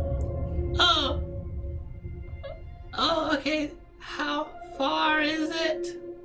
Pretty far. Okay. I'm so sorry for aggravating the beetles. I really thought they were nice. I wasn't trying to be mean. As you say that, you feel something crawling on your back, underneath your cloth, crawling up your back. What do you I freak out, start screaming, my hand falls off, and I lay down on my back and start trying to squish it from my back. As you scream and try to grab it, you all can see from what he's trying to grab, there's something underneath his cloth. It's about this big, running around on his back. After several attempts of trying to hit it, suddenly a little scarab drops from your cloth onto the ground, lets off a screeching reek sound in front of all of you before jumping, trying to get up the stairs once more. Can I try to stomp on it? No, I want to grab it. I want to Sure. grab it. Go ahead and make me a finesse roll. I'm going to contest you because it's going to try to get away. Fine. What if she grabbed it and you stomped on her hand? That's a 6. 12. 12. You grab it with no problem as you see now that while the beetles had no problem getting down the stairs, getting up the stairs is a big difference. As you grab it, these beetles have no wings, you notice, as you're palming it and looking at it. They have no wings. It's just a hard carapace shell. As you pick it up, unlike the SSCB, you pick it up, see the jaws kind of snapping at you, the legs kind of swirling all about. What are you gonna do with that? I was gonna throw it down the stairs. Graham, why don't you grab your jar and you can, since you don't have the other beetles right now, you can just keep that in there. Or we could kill it right now. Well, I want to know why they're not following us down here. What's it scared of? Can you talk to this kind of bug? Can you ask it? Why?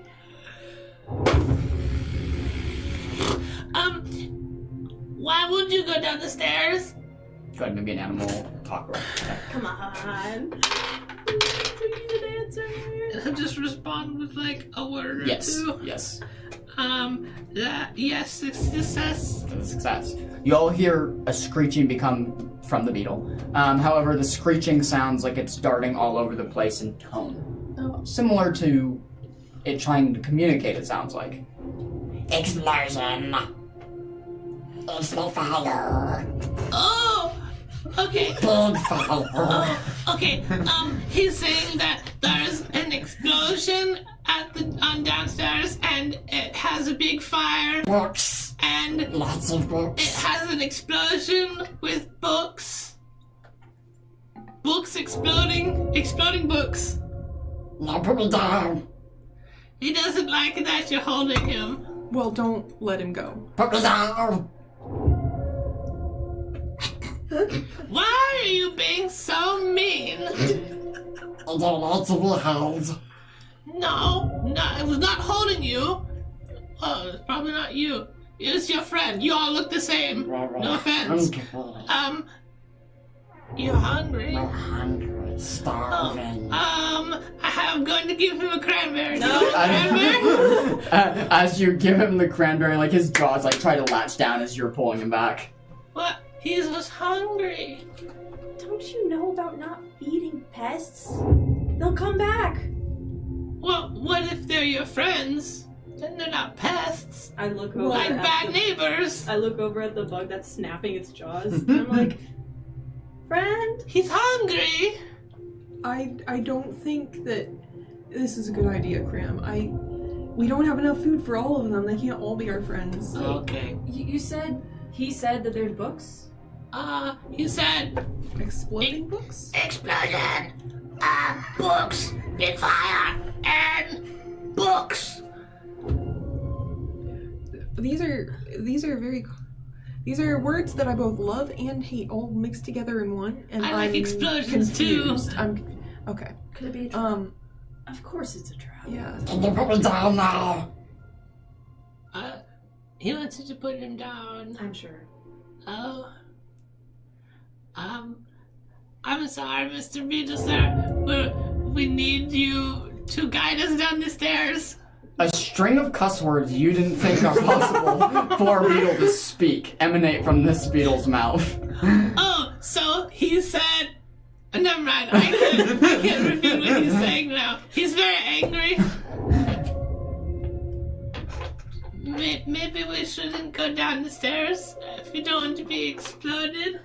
Victor? It's your call. Do you want to go towards an explosion? I want to go towards books. I know you do. But what if the books are burned in an explosion? What if they're not? It's a great, yeah. What if they're not? Let's just go towards the explosion.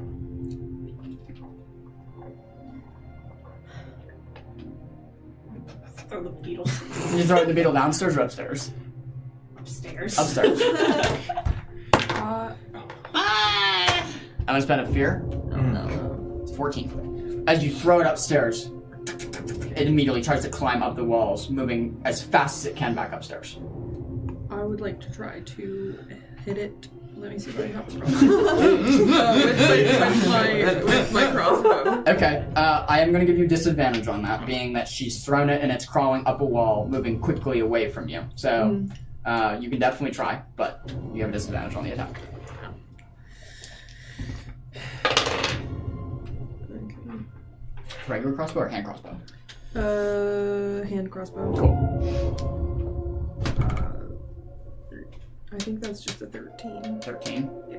Fortunately, it's a miss. As you immediately draw your hand crossbow, but trying to yell wait before Valentine chucks it up the stairs, you draw it. You see the bolt fly out of the hand crossbow. It hits one of the stone walls and anchors itself in there. Sorry. Well, now he's gonna just go tell his friends that we just bullied him. I don't want them to be any more mad or hungry or what?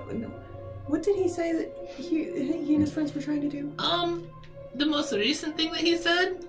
No, you asked him about why they were chasing us, right? Yes, and he said that they were hungry. Okay. So, I guess they were trying to eat us for dinner? Okay. Well, I mean, I guess we know what they were doing now. Something bad probably happened to him in his childhood. It's not a bold assumption. Well, you seem to burn him pretty good. Maybe they'll just leave us alone. They didn't exactly turn around when I shot them with 3 There was balls of fire. a force of gravity to be reckoned with. I don't know if they could stop. Hopefully I mean, I hope you're correct, but I don't know. Yeah. I don't know how much logic beetles have. Yeah, fair point. Yeah. Well, hopefully they don't have a concept of vengeance. That's what I'm hoping to, yeah. Do you know if they do, Graham? I didn't ask. I can ask. Do you want me to go ask? I don't no. think No. we really need that answered right now. Okay. But thank you so much for offering. So if they don't want to go down the stairs, should we go down the stairs? I vote yes. I would like to have time to think about what we are going to do when we go back up those stairs, so I'm for going down. Do you have any idea where this heirloom is? I'm assuming it's not on your ancestor? Victor's gonna take the token out again and see if it harmonizes. Like It does harmonize again. Okay. However, as far as trying to figure out the harmonic rhythm of where it's coming from, it's evident that the one that's singing the baritone voice is in your palm.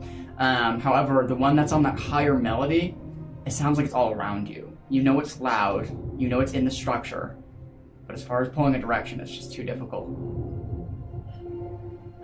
Yep, put the token back away. I have a feeling it's upstairs. But if you all would prefer to go down, then I'll follow. Well, if downstairs is just a trap. He said explosion. Maybe it's a good explosion?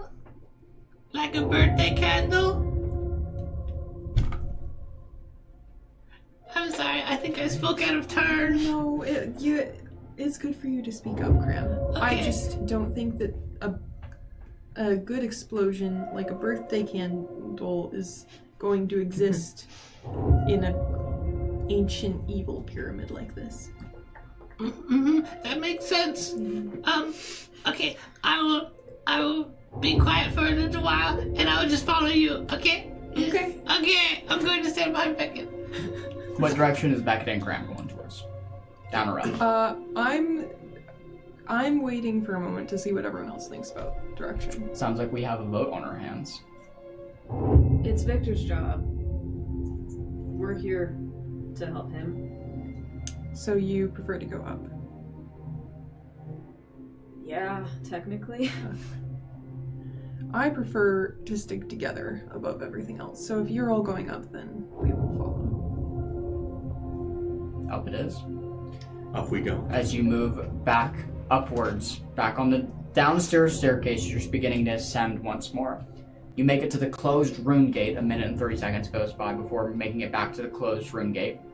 A little bit of deja vu as you've been here now 2 or 3 times. As you've gotten back, you kind of look up towards the staircase that you once ascended due to the scarabs. No scattering is sounded. No pitter-patter. Just the occasional root water sound coming from the way that you went down. It's dark, damp. Still climbing up. Okay, sounds good. We did drop our torches, didn't we? I was still holding one, but Victor had a death grip on that thing. So Running in the White dark. knuckle. Good. I'm keeping same marching order as you ascend upwards. Victor and Valentine, you quickly get to the point that you once were, where you hear the skittering, and with the torchlight, you see the wave of 1,000 is still up ahead, blocking the way from where you are to the grand gallery of the vases that you once saw from Beckett's fireball. You know that you have a choice in your hands now of, if you're going to ascend up, you have to figure out a way around these things, or a way to part the Red Sea, if you will, of scarab beetles. What's this chamber like? Is it...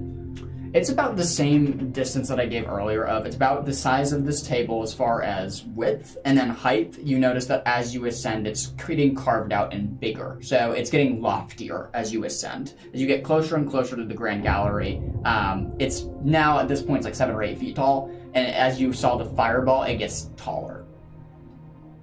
9 to 10 feet up by the grand gallery.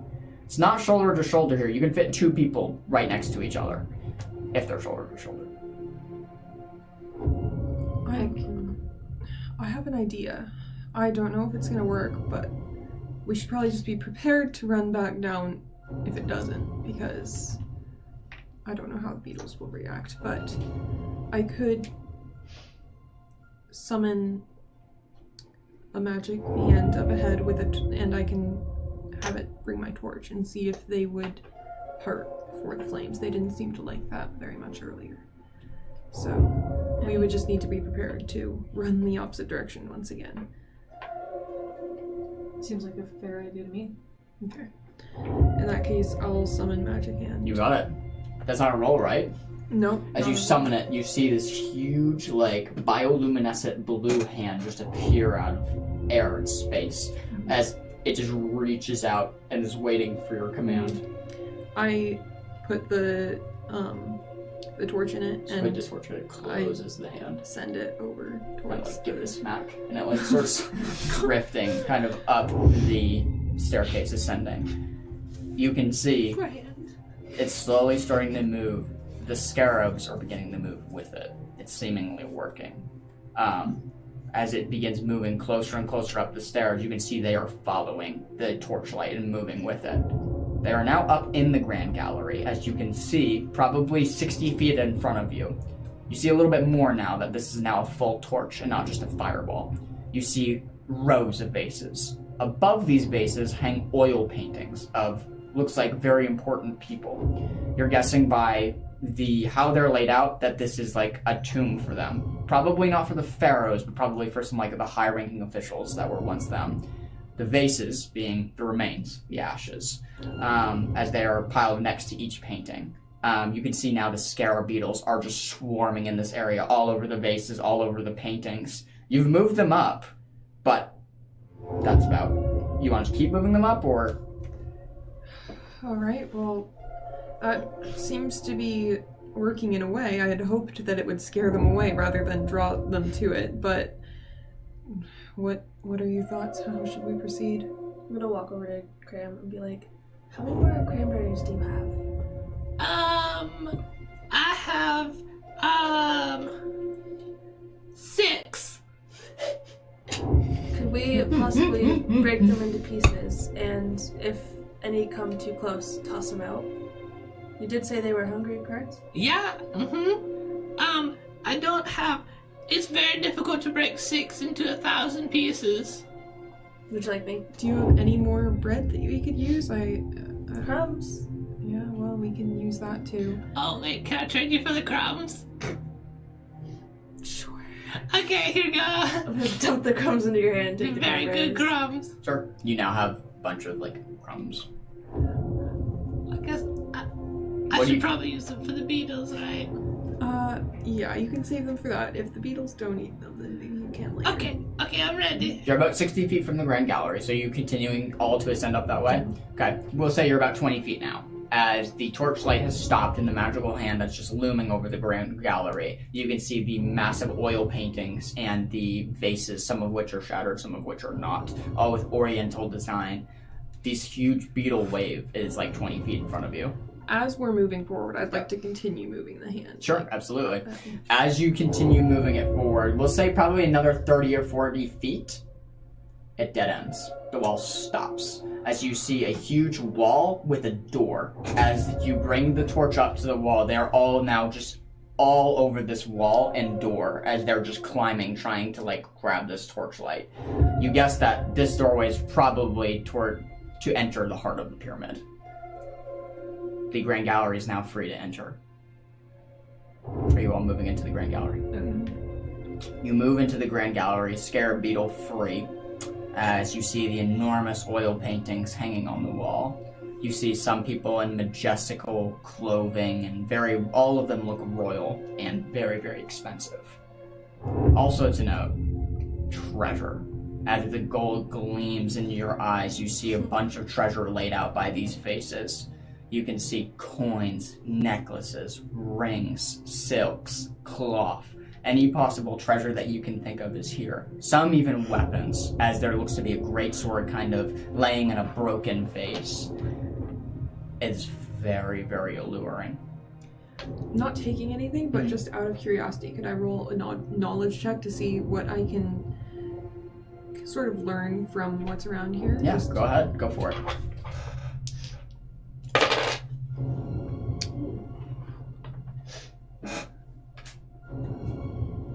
That's a 22. Wow. Wow. Let's go. As you now entered into the Grand Gallery area of the pyramid, several things that you note. You see that there's inscriptions of names on the frames of the oil paintings, kind of honoring the dead, as they're right below lays a small little podium with the vase, kind of it looks to be remains. A couple of which you notice, like, dog burial of sorts, like a small little dog stone statue kind of encased that you would guess that this was like a family pet. You know that the Solarians always held dogs kind of as a very, very like high status. Some even said that the Houndins were the most pure blood race that could exist. So a lot of the Solarians really held them in kind of tight communion. Like they really, really liked them. Looking else about the area, it's this hall and Grand Gallery is full of history. As you're starting to look around, suddenly there's one more thing you notice. Skeleton kind of in a corner, kind of just piled up cobwebs, kind of like drooping down his face, and his jaw agape and crooked, kind of just hanging loosely. The jaw's moving, like swinging back and forth, like someone just moved it or someone just manipulated it. Does anyone else see that skeleton over there? It's I'm gonna walk over and moving a little. like crouch in front of it, but This is the same side. leaving space. Yeah, you see the same sight. The jaw's agape and swinging back and forth. Not like it's trying to talk, like someone touched it. Skeleton of a human. It looks like humanoid, probably anywhere from 5 to 6 feet creature. I'm standing like right over your shoulder, just like squinting at it. That That's creepy. I don't know if those bugs are heavy enough to move bone like They're this. all over there. Like, I Yeah. don't see any over here. I'm gonna spend a fear. I'm gonna say you three are together looking at the skeleton. Is that fair? Meaning you two. You're all kind of on the other side of the wall, like the left side of the tunnel, if you will, kind of back towards the paintings. One of the vases rattles as you look back. Both you two see a small vase. Looks like a white, very like nice, either marble or porcelain. It's porcelain with like little blue flowers darted all over it. Rattle a little bit and then stop.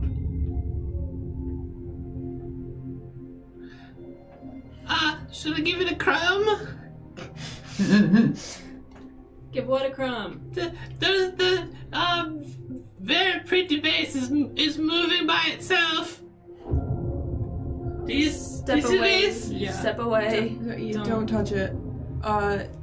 I think we should try to get out of this room. I don't like the feeling of this. As you step away, I need you two to make me a finesse roll as you're trying to control your movements. As you two are trying to move backwards and not bump in with the other two.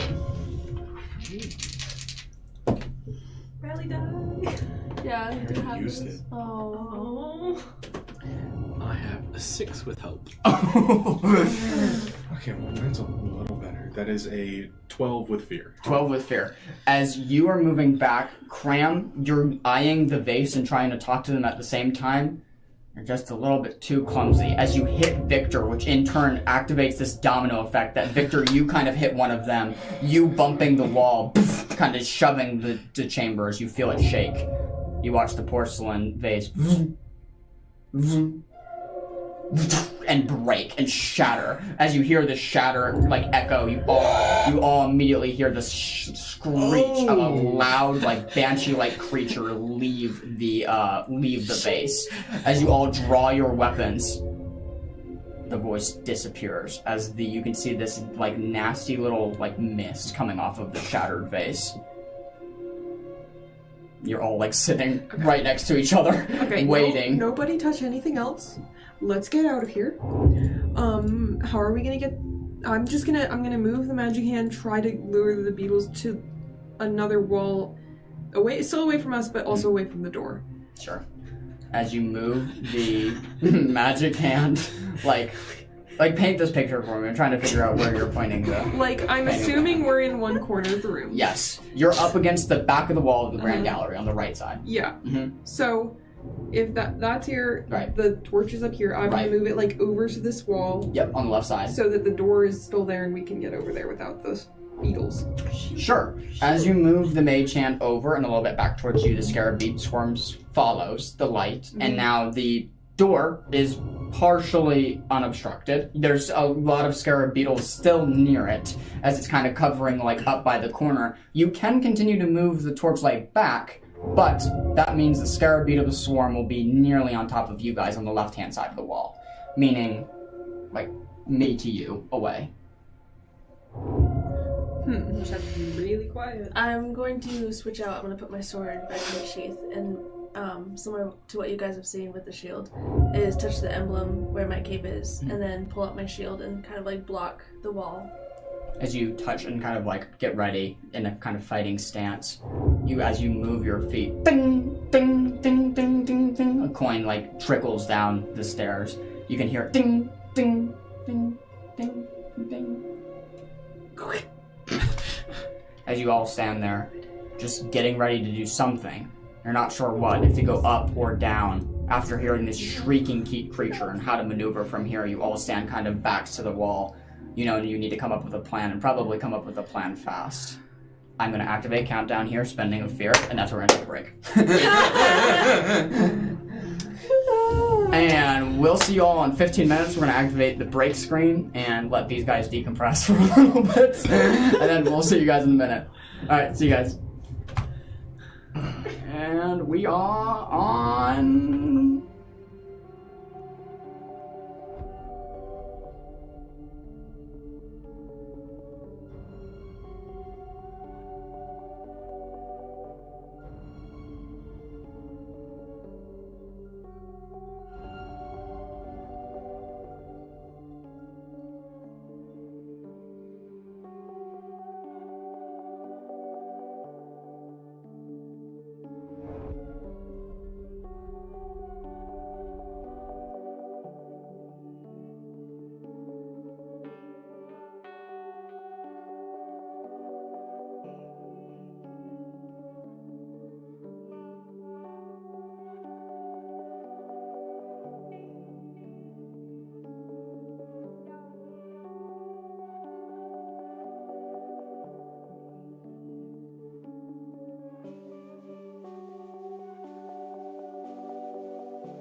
We are back. Welcome back, ladies and gentlemen. Hope you all had a good break. And where we last left off, we had all of our party members here backed up against the right-hand side wall of the Grand Gallery chamber. The base is just shattered, and a nasty shriek has been let out. You all are left with a decision here of to continue upwards or to go back down. You are holding the torches kind of back up against the wall, weapons drawn. What do y'all do?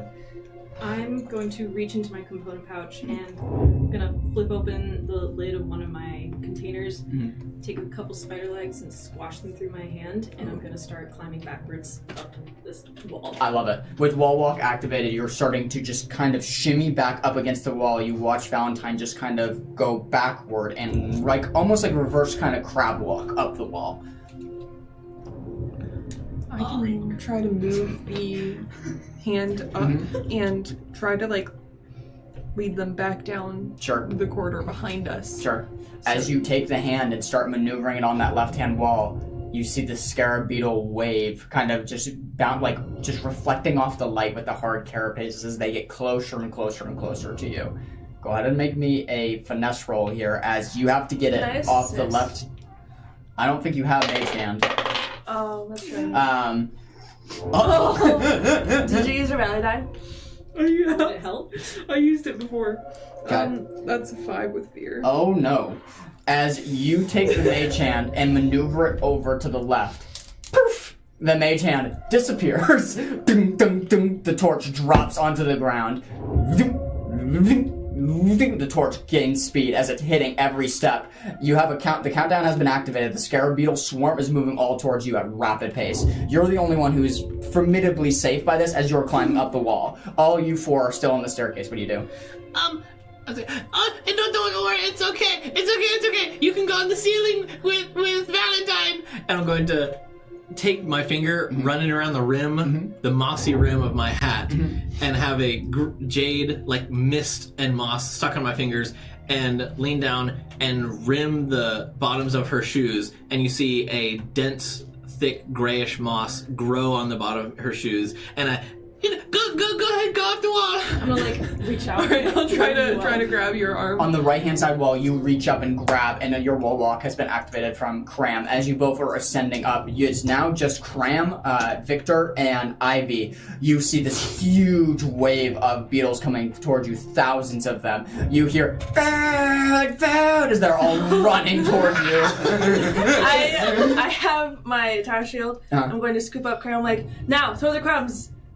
I don't have them. I dropped them when I fell backwards. You dropped your crumbs? Throw the cranberries! I'm going to shove the cranberries in her hand. Just break them up and toss them. Okay. You toss out all 6 cranberries. You can see it stops 6 of them as they immediately stop and immediately start munching. You have 994 scarab beetles still approaching. I'd like to summon Magic Hand again and try to grab Cram's arm and like see if I can lift him. Go for it. Okay. That roll of magic hand you don't have to roll for, correct? No, So but what I would need to roll strength. That's like, what I'm gonna do. Yeah, Yeah, okay. that's what I'm gonna do is call for that roll. While you're doing that, can I also...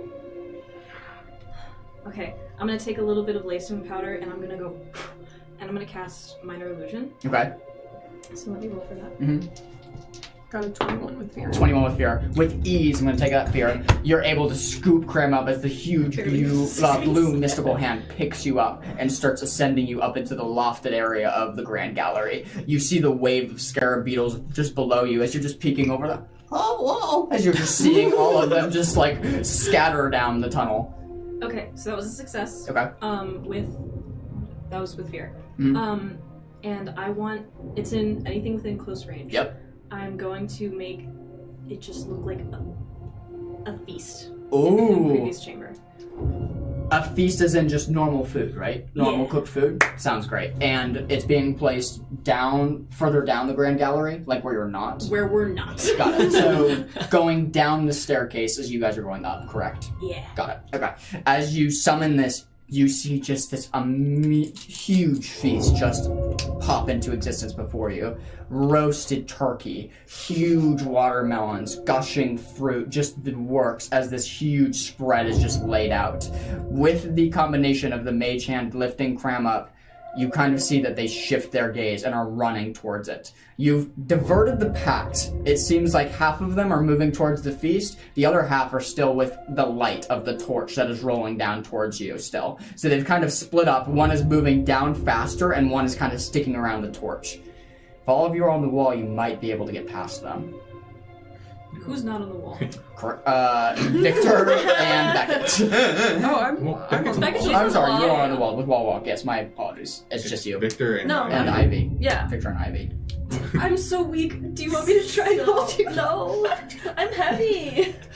Okay. So what's the distance between me and the torch and then the torch and the bugs that are still coming towards us? There's like zero distance between the torch and the bugs because they're on top of the torch. They're following the light. Oh. But between you and the torch, 30, 40 feet.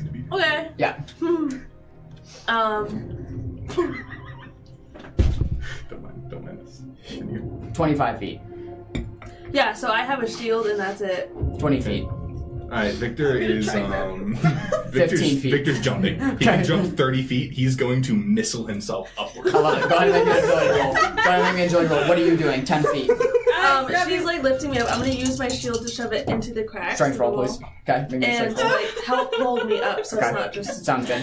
5 feet. Can I assist because I'm shoving my? Yes, I'll allow that. I mean, the Riley That guy. is a 13 with fear. That's enough. As you make the jump and launch yourself across this 500 worth of bugs, the take up worth of like almost like 30 to 40 feet of room. Yes. You take a running jump as you jump and make a huge arc and then land towards the top of this staircase near the gilded door. You arrive safely. Of note, he's dropping the torch as he's jumping, Sure. since they're following torches. Sure, absolutely. As you drop the torch, it begins to drop down the stairs. 19 with fear.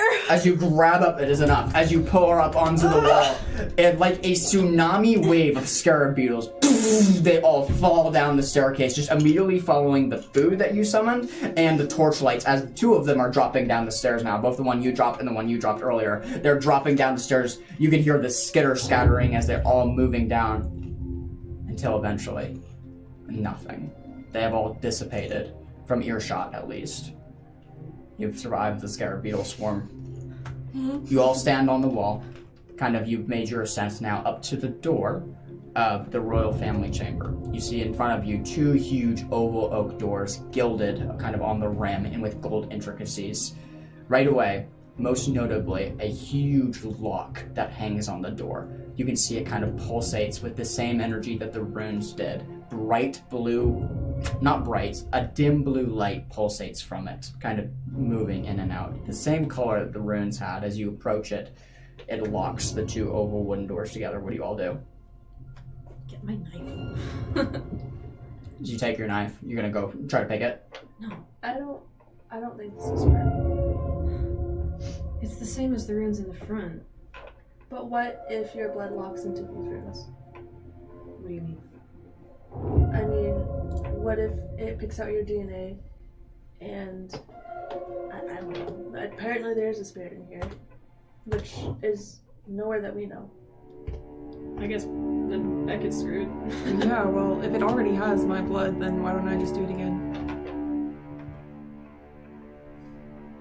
What about the dead ones that you burned? We can crush them. There should be enough of them. Back down towards where they are. Yeah, I don't know. You- There's No. some dead ones on the wall. Some, but are there enough? Don't you think that'd take a while? Maybe the beetles will be coming All right, back. then. As you He's cut, taking his sword and he's gonna. you cut your hand. Oh, yeah. Go ahead and roll a 1d6 for me. Did you cut your hand as well? Yeah. Okay, go ahead and roll a 1d6 for me. She was basically there. As I'm still hanging by my arm from the magic hand. You guys are so cool. You cut yourselves a lot. It's kind of scary. What do we got? 6 points of damage. 1 point of damage. 2 ends of the spectrum there. As you take 6 and you take 1. You know how to cut yourself in a way that only draws enough blood, Victor. You do not, as you make too big of a gash. A little overzealous. It's fine. As you move towards the lock and put your blood kind of up against the lock, Beckett. I will actually set him down. Okay, sounds good. You lower the hand and it kind of pops out of existence and you're kind of down on the stone floor. You kind of put your blood up against the lock. A feeling of electricity surges from the lock. This is what you felt, however, they don't know what this is. As you're both holding onto the lock, both you, Victor and Valentine, holding onto it, you feel a massive electricity surge come from the lock. This is its first wave of electricity. That's 15 points of damage to both of you. You just keep hanging on. As you feel your body begin electrocuting, you three, Ivy, Beckett, and Cram, you're watching the hairs on their head begin to stand up on end. You can see kind of in flashes, there's sometimes you can see through their bodies. It looks like they're getting like high voltage electrocuted. What do y'all do? Hold on. Hold on. Hold on. Are you holding on? As you let go, the electricity immediately stops as your body begins to calm itself. You're still holding on. As you're holding on, that's 7 more points of damage. As the electricity surge comes a little bit lower, but it still deals a massive amount of damage before the lock drops onto the ground. You can see like little electrical, almost like lightning bolts arc off of it. As it drops onto the ground, it just sits there, kind of pulsating with the faint blue light. The electricity is still curving off of it. It's a very interesting and very well-designed magical lock.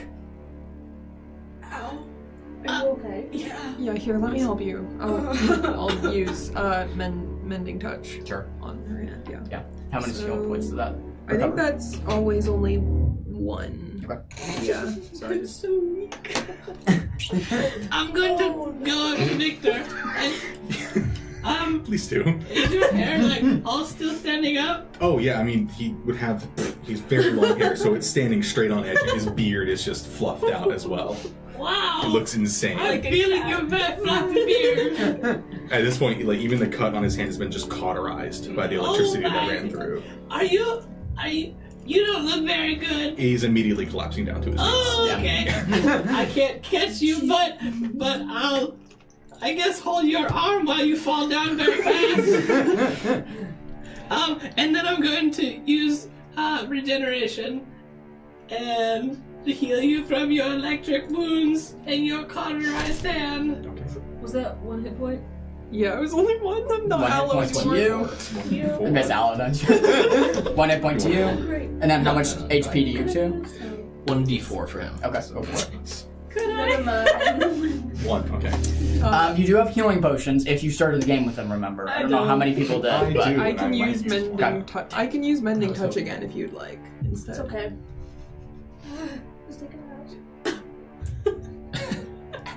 I don't want to go into whatever's going to happen next. Except like as is. actually it's I'm drinking the other potion. You got it. I don't want to go into whatever's Leisha! next without that. I have a bottle. Give it to Cora. Here's my bottle. Can you just shake the bottle? See whatever. That's a good shake. That's a nice shake.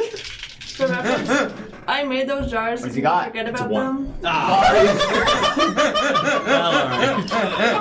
them. Did you get... Oh, never mind. I was gonna say it was a +1 additional. I made those How jars. many hit points did that knock They're you? my pride and joy. I went to They all make fun 3 of out them. of 5 mark. I hate you guys. The jars are cool. Yours is not. So same ratio. Yeah. As you sip the Yeah, healing you probably potion, have that. some of I'm okay your with that. wounds become a little bit healed now. So they're a little bit better. They're a little bit better. As you drink that healing potion, now you sit at the door. The door is unlocked. Are you guys okay to go in? Yeah. Yeah, let's just go. I just want to get out of here as quickly as possible. Okay. I have a shield. Do you want me as defense? How do you want to do this? I think we should move quickly. Yes, let's move quickly. And he's gonna open the doors. Oh, okay. As you open the doors, Stand up and Alright then. none of you are ready for the sight that you see in front of you. Great. As you open the doors, entering the chamber, you find yourself in a vast square room. Enormous room. You have successfully found the heart of the pyramid. Fantastic. Just give me a quick second. I'm scared. There's a chamber below. Should probably pay attention to that. You quickly recognize that you're in the royal family's chamber. Along the walls, excessive piles of gold and treasure glitter in the torchlight. This is not like the chamber you were just in of the Grand Gallery where there was like scattered little pieces of gold. There is piles upon piles upon piles of gold and treasure beyond the imagination here in this room. They glitter in the torchlight. Their sheer abundance is overwhelming to all of you. This is safe to say that all of you in this room is the most amount of money you've ever seen in your entire life. You are in a treasury room. At the far end of the room, two massive gilded sarcophagi rest motionless upon the ground, each of which being like 15 feet tall, kind of just sitting on the ground. They're huge.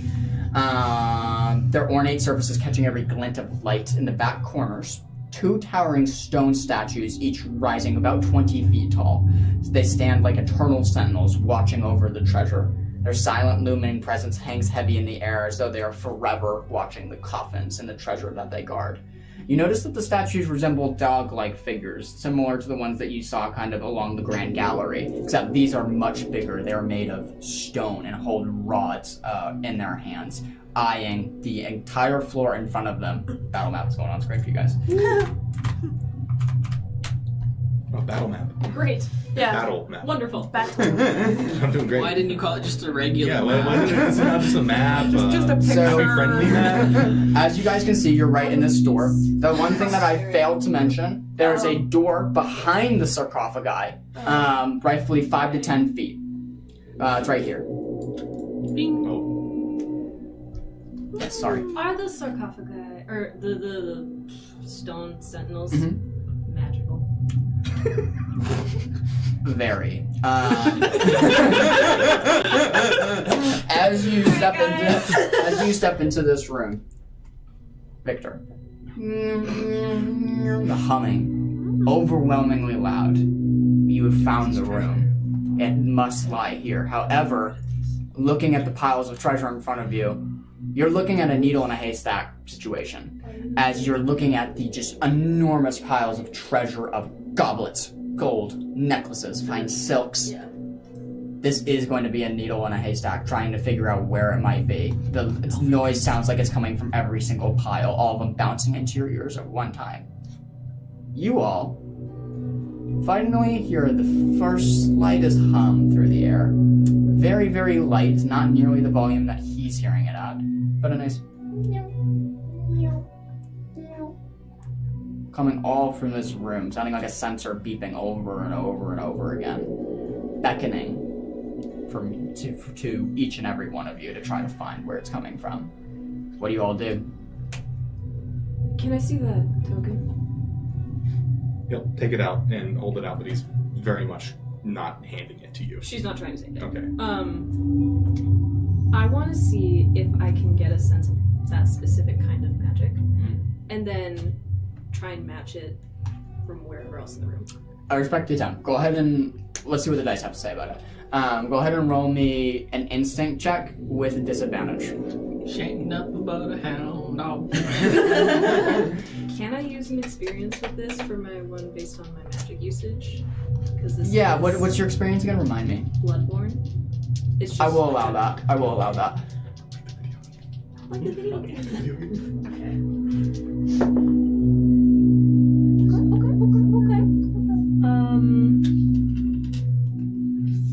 Okay. Do I add anything to that? Just just your disadvantage and your it's your disadvantage? Oh yes, it's disadvantage and then add your experience. Okay.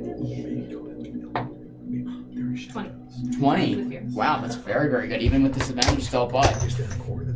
Studying the type of magic that is emanating off of this coin and trying to replicate it to try to find whatever heirloom he's looking for amongst the piles of gold. You get to a point in the harmonic rhythm that the coin is giving off of, and you notice that there's a much fainter noise coming from the left side of the room that is mimicking kind of the coin in your hand. As you put it closely up to your ear, you quickly realize that the coins are communicating with one another. They're singing, they're humming. It's a very odd frequency and a very odd type of magic that you're not fully understand. Yet, you've narrowed it down to at least it's got to be on the left side of the room of whatever it is. Almost in a bit of a daze as she's listening, she's just going to point over to the left side of the room. Victor's pocketing the token again and walking over to the left side of the room. As you take 3 steps over to the left side of the room, the stone sentinel on the left side of the room, the rod moves by his side and slams into the ground. Ding, ding, the gold flies up in the air before falling down. At this point, if it wasn't obvious before, you all now know that you are being heavily watched by 2 huge stone ancient guardians guarding this tomb. Not raising my hand, okay. sorry. Well, Victor's immediately going to look at the one that slammed it down and yell up to him, "I'm not taking anything, I'm just looking. Calm down." Go ahead and make your presence Okay. Can I assist? Yeah, how? Back off! I'm gonna hesitate for a moment and then dash out from behind Beckett to Victor's side and be like,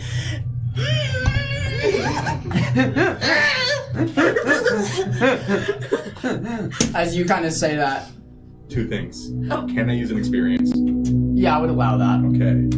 And I'm also going to use Heart of a Poet. Sorry, backing up. What is your experience? Beguiling speech.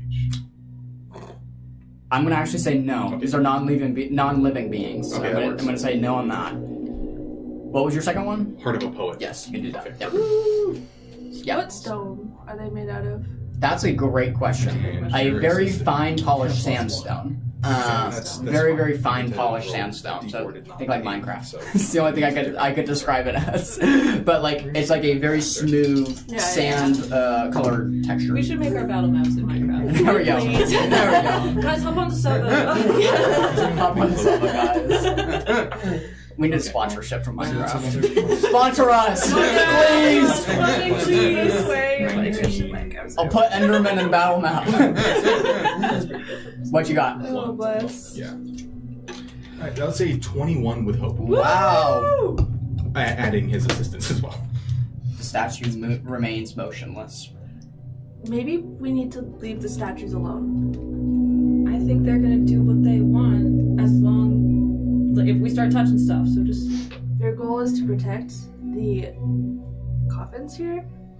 As long as we don't touch or get near the coffins and take things, I think we'll be okay. well, are they gonna be cool with us touching things? Because if it's in that massive pile, Time to find out. He's gonna crouch down and start digging into the gold. Not taking anything, intentionally just pushing stuff aside. Okay. Rip. I'm glad you took a health potion. As you get through the gold, and your first few steps seem to not alert the stone sentinel sitting watching above. As soon as your finger touches a coin in the pile, the stone spear 5 steps closer to you as you freeze mid, swimming and kind of perusing through the gold. I'm gonna update down the battle map now. Hey, Beckett got that mage hand. Yeah. You are How do you want me to use it, though? here, my friend. So you can Maybe do the like that. measurement of how far he is away from you if you need it, but They'll- that's where you are. Go. You think that's gonna work? we're not touching it. Can I? Yes. Also, guys, you can move your tokens. You can move your tokens up. Better idea? What did you need to do? I want to talk to the statue. Oh, okay. No, I'm with it. Wait, he said, "Oh, okay," in that tone. No, I'm with it. I'm rocking. I was just surprised. I'm gonna stand right behind you. Okay. Okay, I'm walking up and I'm standing. Guys, hold on. I'm with you. This map is not. Okay. Hey. Chat, we're cooked. Hey. We're cooked, chat. Chat, don't listen to it. We got this. TPK, here we come. Alright. I'm gonna look at the statue and kind of put my hand out to make sure you're done doing your business. And I'm gonna be like,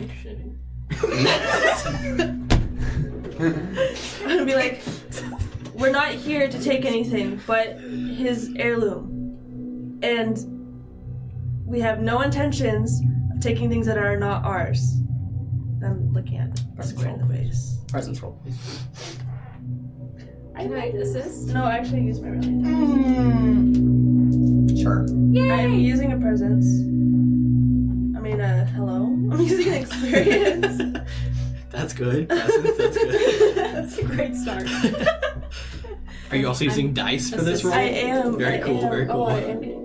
I'm rolling. Just stand like kind of behind Ivy. Move. This is family. He has a right. And can I add an experience to that assist? Yeah, go for Silver it. tongue. Yes, you can. Okay, you roll. You're I'm not gonna say anything. You better be honest here, man. You better be telling the I truth. swear. We will have some issues. Go ahead and make your roll.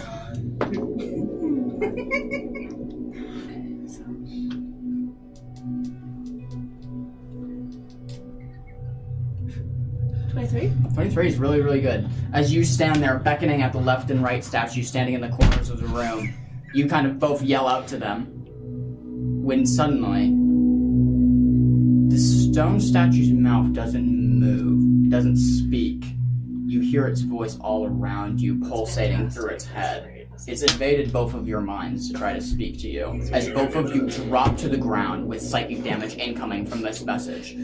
No bloodline exists here, and smashes its staff into the ground. Ding, ding, ding, the gold again plinking around the room. What do you respond with? Ow. For the sake of that psychic, that was 2 stress to each of you. Okay.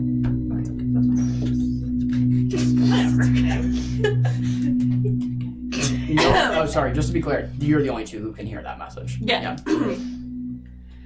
I'm going to slowly turn Both my of us gaze at the same time. from the statues to your lovely face that's in range of my foot. Why are we in here? Looking for a token. A token. Yes. What token? Pull out the same token. Like this. Mm-hmm. The humming starts once more. No bloodline exists here. What do you mean? That's what it said. We're looking for your family heirloom. Family may be a stretch. You said It does belong to me How? by right. Why What? are we in here? Right. Her right. Oh my goodness. Can she Are- say something? Help us out a bit. Roll 1d20. Wait, who's right? Her. Oh, Who the heck is her? My ring off. That's. I don't. your fingers are huge. Size 13 and a half. I could wear this as a bracelet. Actually, probably a necklace. 18. Crim, probably good. Yeah. As you stop, nothing echoes from the heavens. Nothing reminisces in your brain. No resonating voice from above. No hum except the ones that you're hearing from the 2 coins. You are in a very, very, tomb is the wrong word. I'm thinking you're in kind of like a place where it's hard to reach any magical signals from the outside because you're so buried within with a very magical fortress around you. No voice comes. Anything? I don't know if this is the time for us to like go searching for whatever voice he's listening to. I think we need to just try to get out of here. I don't even know. We need to get out of here. Yeah, if these statues don't believe it's his, it's not his, and I don't want to die in here. So we need to leave. Going back to the map we saw on the wall, there were those dotted lines reaching to the edge of the pyramid. That's correct. I'm gonna look around the room. Okay. Anything like that? As you're looking around the room, see one of the two things that you think they are.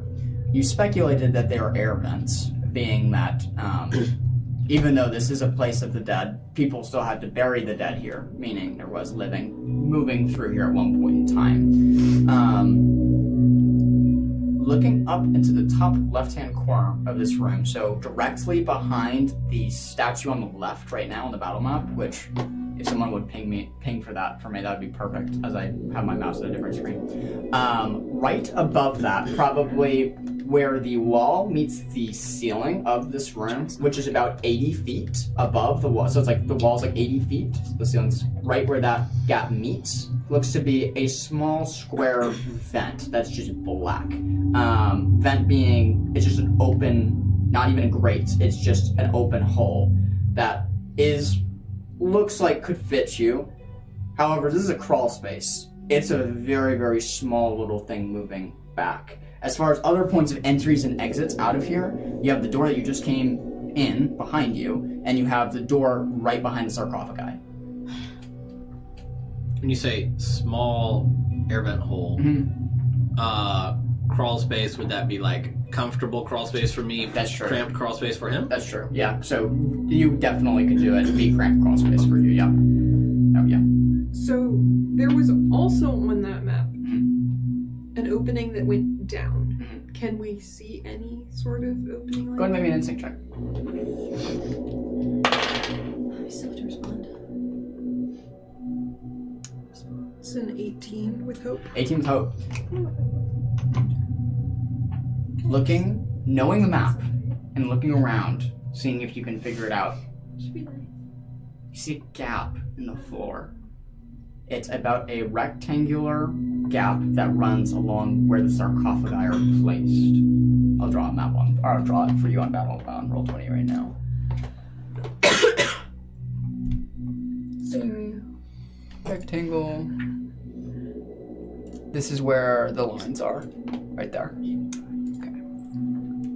So it's just like, it looks like an uneven flooring or like a sinkhole or trapdoor around that square. What do y'all want to do? The statue's waiting for a response, eagerly looking at you. One step closer to you and to you two. The left one makes. So, are you saying that there is no stone, or that it's not yours, or that we're going to die? It is mine. Oh. There is one. Oh. We may die. What? Where is it? He's gonna look up to the statue and hold up the token. By right, there is one like this. Where is it? And then we leave. As you hold it up, you watch the stone statue turn its head in kind of like a crooked position. Go ahead and roll me a presence roll. May your intimidation be high, my friend. Can I assist? It's waiting for a response from me. Yeah, that's true. I'll allow that. That's fine. Can I also heart the poet this one? Yeah, that's fine. Okay. I'll allow it. I'll allow it. That's fine. It's a 1. Yeah, that's fine.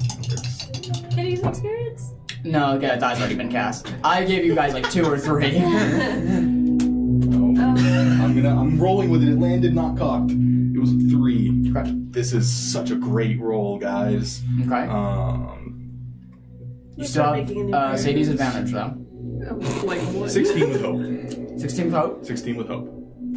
Okay, so 17 or 16? 16 total. Okay, 16 total.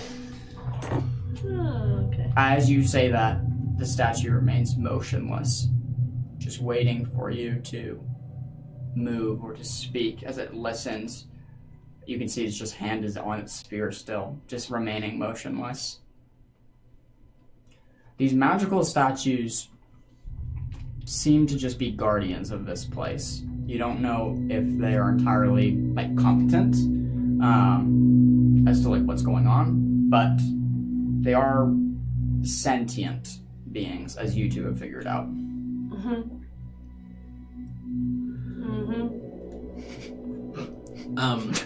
Can I?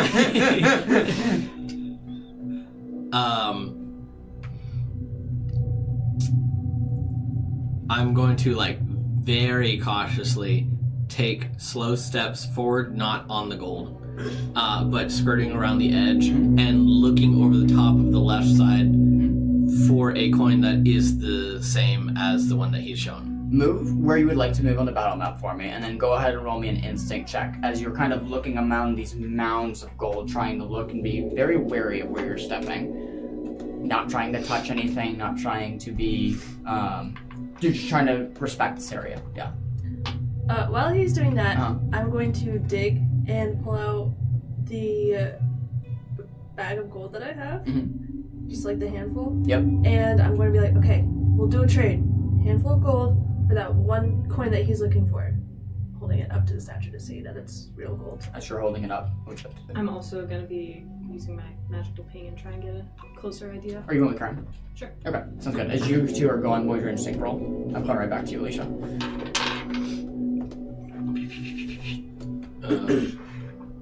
Okay. 15. 15.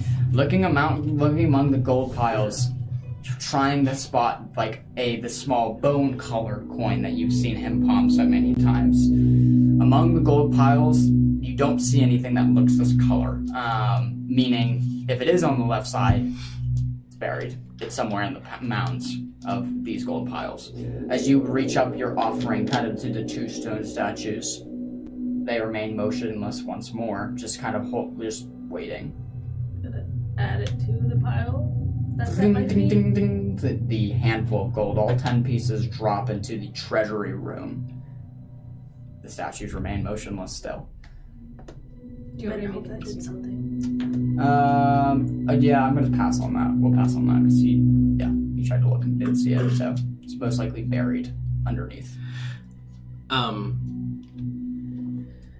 Not seeing anything on the top. Yes. Can I beast form into Weasel and start sneaking into the gold? Yeah, so beast form I won't make you roll for, but finesse I will to try to sneak into the gold. And I also get advantage on locate. Okay, awesome. That sounds great. So go ahead and make me, let's go stealth first as you turn into a weasel. You all kind of watch, well, a Valentine only would be the closest to Cram. You immediately see Cram just drop out of his small form and drop into like a little small weasel, which looks like... You know what, actually? I'll do it. Cram, eyeing the statue, crouches down and pulls his hat over his head, and as he does, gets smaller and then lets the side of his hat go, and it flings up into, transforming into ears, and he turns into a little hopping desert mouse. Love that. And then hops to the gold, and then buries his nose in and starts and disappears into the piles. I love that. I like step in front of him. Yeah. To like block the view. Oh, okay. yeah. As you step in front of him, what was your roll? Okay, so am I doing 2 rolls? For stealth and then locate? Let's just go stealth first, Okay. and let's see if they don't spot you. Do I get... Are you giving me advantage? I'll allow that since you were stepping in front of him. Yes. Yeah. Okay. God, it says finesse. No! You're done. And I get advantage on that. Just make sure you're spending hope on I am. it. Oh, okay, cool. Fear not. Okay. Sorry, what do you have? Oh. Okay. It is 7 with fear. As you drop into the small sand mouse, you immediately kind of trickle into the gold piles. No motion comes from the statue as you are in the gold piles, just swimming around, just trying to look for a token. So many things you catch at all of the same time.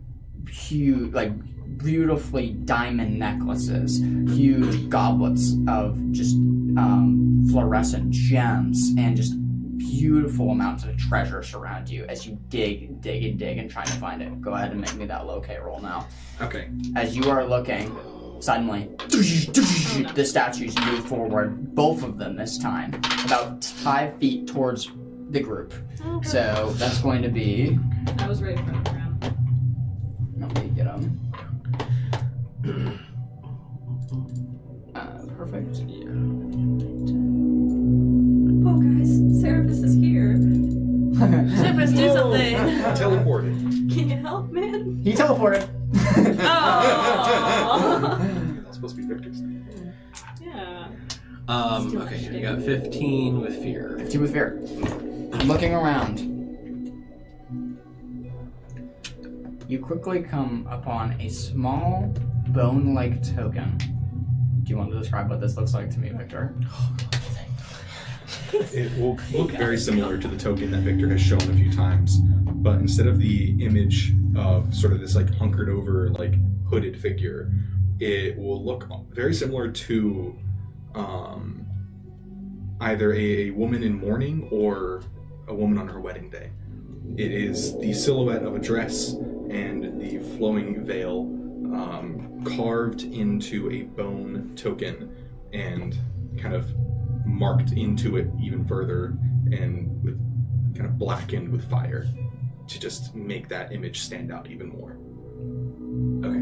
Great description. As you look at the token, Valentine, as you're watching Cram very carefully kind of bury through the gold, as you can see like a little tunnel start to emerge as the gold slowly starts piling, keep watching the statue, making sure it's not moving anymore. As one of the piles of gold moves, scroll kind of drops into view out of the treasure. A logo on the scroll that you recognize. This logo is tied directly to Seraphis, as you have recognized this logo as he's bared it before to you. For the sake of everybody else, I won't tell any more than that. But if you can catch my drift, you see it drop out of the treasure and land very close to your feet as the little sand mouse grab the token. You have it in your hands. Mm-hmm. You're buried in treasure. As I just wiggle my way through the wormhole of gold, Yep. I grab it in my little hands and then try to remember where I came from and direct myself directly away from the statue and towards where Seraphis would have been starting to dig. Sorry. Oh, Victor would have you been got it, starting you got to it. dig into Yeah, the gold. I've done that before, it's all good. As you, I'll say with expediency's sake, you immediately kind of find your path with your last trace steps and kind of pop out where Victor is standing. Popping out, kind of holding the coin in your hands. Victor, you see this small scrimshaw coin in this little small desert mouse's hands. Yes. While they've been doing this, Mm-hmm. Beckett is going to be examining the door on the far side of the room just to make sure I saw you move your token. Are you moving there? unless there's an issue with that. No. I just want to be sure that you're moving there. Why? Yeah. Okay, sounds good. As you are kind of maneuvered away from everybody and are walking towards there.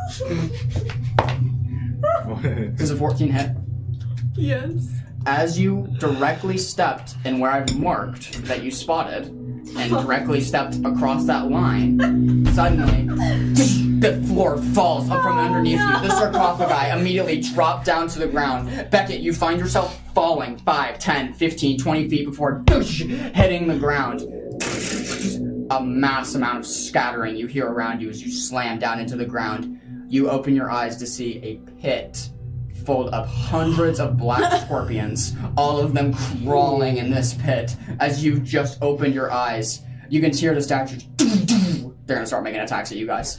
With that, it is. Sorry, guys. That's on me. That's my bad, guys. With that,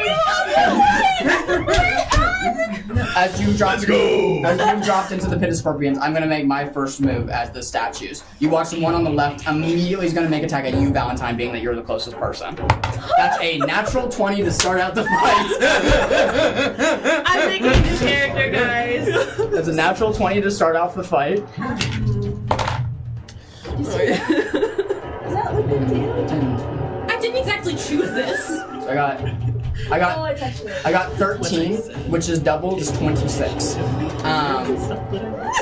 As you all watch the huge statue on the left immediately just comes charging towards you, backhanding you. You go flying into the right-hand pile of gold, hitting the ground, 26 points of damage. As you land into the pile of gold, you see the treasure just topple on top of you as you're becoming buried. With that, it is player's turn. Can I? Go for it! There's something I cannot fail at. There's too much I need to do. So, Victor's gonna make a scene. I'm gonna spend 3 hope to make a scene, in fact. Okay. He's going to, with his buckler, reach down and scoop up some of the gold and just start flinging it all over the place. Yeah. To literally use the feature, make a scene, to spend 3 hope to temporarily distract a target within close range. He's within 30 feet, right? Oh yeah, he's definitely within 30 All right, feet. perfect. Giving them a -2 penalty to their difficulty. Ooh, okay, so this one is the one on the left. Yes. Got it. Their AC has been dropped. Oh, good. That left one has. Yes, Beckett. That is a success. It's still player's turn, Beckett. She's in the pit, right? Or Yes. is she hanging? No. She's in the pit. Okay, And so scorpions, yeah. Wonderful. before I, But you don't know that. I don't know anything. before I make a move, I would like to just say I should have known better. I did look for this. You saw it. You're the one who saw the gaps in the floors. I know. I thought I for some reason didn't think it was just gonna open under me.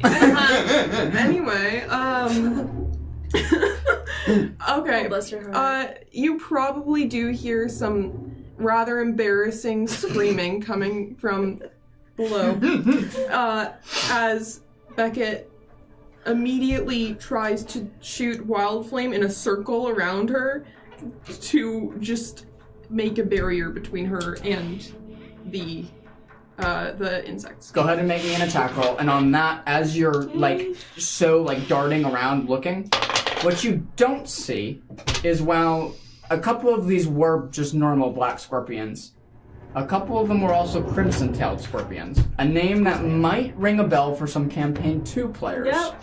With that. I'm gonna go collect bugs. Oh no. Right. Okay, that's an 11. 11 is a With hope. partial hit on some of them. It's with hope. Okay. It's like a partial hit, so go ahead and roll for damage. I say partial there because it's one huge group, right? Yeah. So you're gonna hit some of them. It's a hit, I guess. I'm coming to you. Yeah. Yeah, that's Yeah.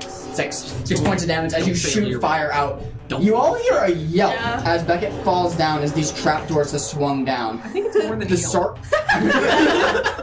the sarcophagi have seemingly remained in place, so it looks like there's stone braces That's underneath kinda cool. each one. However, everything around the sarcophagi is just a black pit. So it looks like they're braced with something underneath each one. But that square, everything is just a pit underneath it. With that, it is your turn. Okay. So I'm going to, as soon as the floor drops out, I'm going to start running that direction. Yep. And then when I hear Valentine get thrown across the room, I'm going to stop in my tracks, look from the pit, look from her, kind of do quick motions, and then run towards her. Because she's laying on the ground. You don't have enough movement to get to the pit. That's fine. I'm heading that way. Towards Okay. her. Yep, that's I fine. stop mid-track. So Well, I'm not running fully. You can roll an agility here, too, because you moved all your 30 feet. That's where you land at 30 feet. You can roll an agility, since you're not expending an action or anything, to try to get to the pit. That's fine. I'll Okay, do go that. ahead and roll me an agility roll. Yeah. Oh. Yeah, I'm coming to you. What's that? I didn't get it, sorry. Oh, I'm dead. You're dead? Oh, okay. We'll come back to you. So I dropped my first die. It's on the floor. Too small to find. What die I do you rolled need? another 7. What so die do you need? Crit. Oh, you crit? Yes. Good. Nice. Well, not only are you able to get up to the pit, you can be...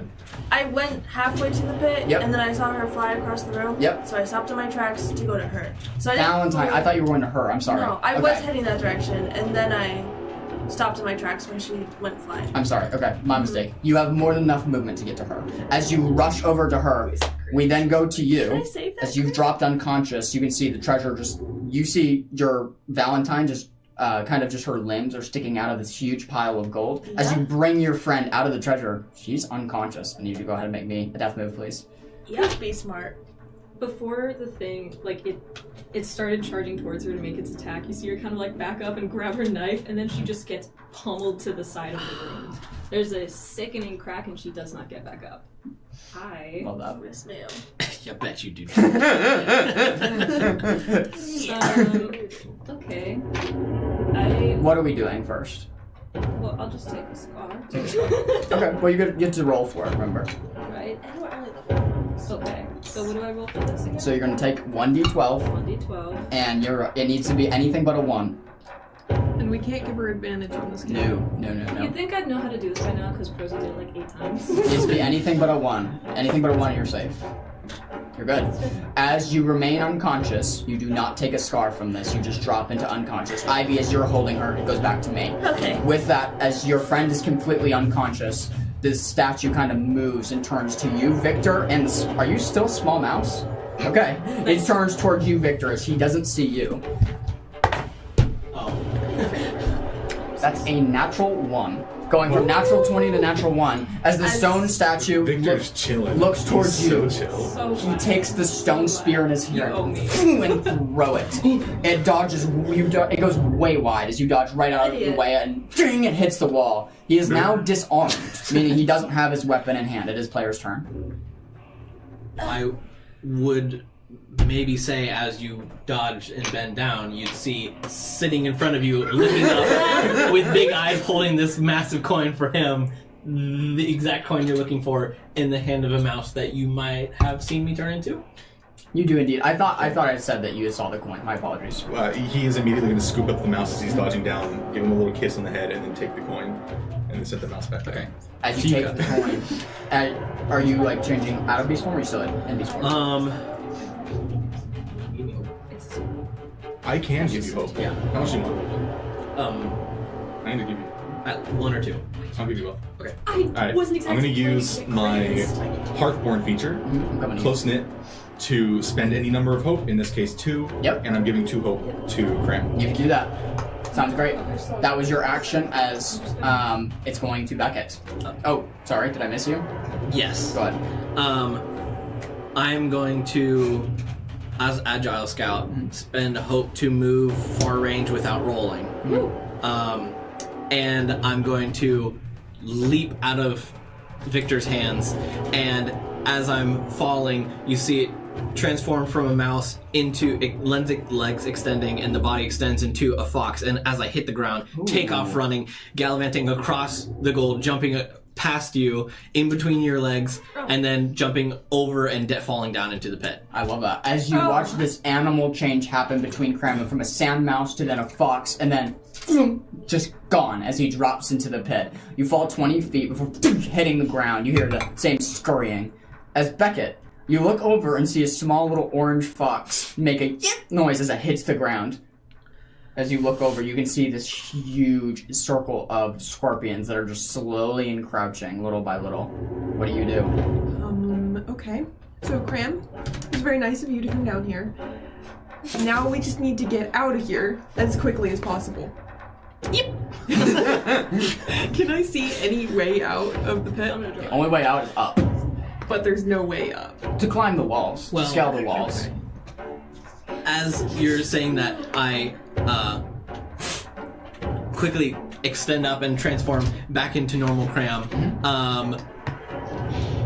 Immediately hugging you. It's okay, don't worry, there's lots of legs, but it's okay, I have moss. And I whip my hat again and then wipe it on your feet and cling to the front of you as I now enable your shoes with wall walk. Oh! Yeah. Thank you, Graham. Okay. As you enable the shoes with wall walk, you are now sitting directly in the center of this pit, seeing all the scorpions encroach you. I'm going to spend 1 fear to revert it back to my turn. As I spend that, as you are sitting in this huge scorpion pit, you see them all begin to march towards you. You can see some of them are black, some of them are like this crimson maroon colored. All of them are marching towards you as fast as they can. It just sounds like thousands of legs hitting the stone, running towards you two as fast as you can. That's a 16 to hit both of you. I'm guessing that's a hit for both of you. You and Graham? Okay, sounds good. Yes.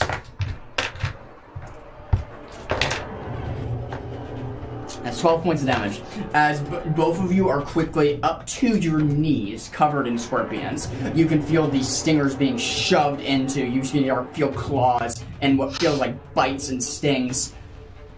You also are now affected, both of you. I need you to be poisoned, which I'll affect on roll 20. Both of you are now poisoned. You said 16? 12. My dice. 12. 12 points of damage. You all are conditioned poison, as you feel your body feel extremely nauseated, as you're not sure it's from the stress or from the venom that's being injected from these scorpions. Something's not right. With that, it is player's turn. Okay. So, while I'm now holding a unconscious Valentine, I'm going to like hold my hand out to the statues and be like, "Stop! We're leaving. Just let us leave. We're done fighting." Good, maybe a presence roll. Okay. For someone covered in armor, you sure do persuade a lot. It's not a critique, I'm just observing. I don't want to fight for a specific reason, and Because they're bigger than you and made of stone? No. Oh, okay, different reason. Yes, different reason. What's your roll? What if we pretend that being close enough to a crit?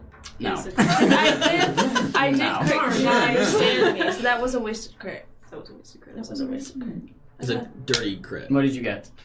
What was your number? So it's a 10. So it's a no. Sorry. As you say to the statues, they don't seem to Alright, screw that. move at all as they continue pursuing your attack. With that fail, it is my turn. With that, they are immediately going to turn towards you both and make an attack at you. This one's going to be the right-handed side one, so the one that is currently not disarmed.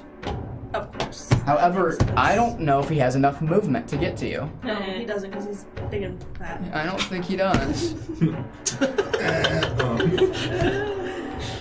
can get to there, and then he's gonna throw. So he does. Yes. With this 10 feet. So he's gonna go after. You're obscured by gold, so it's gonna miss you. He's gonna go after I'm you. holding her. Lights were hands Oh, everywhere. that's perfect. I'm dropping her! No. As you are holding her, he's gonna make an attack at you. You should have left me surrounded by gold. No. I don't know. That's a 10 to hit. That's an automatic hit against So you, then but it's not a hit it goes against to you. As I tried to like wait through them. But Yeah. It is a hit against you. Being hit after the roll is, I need you to make me another death roll here.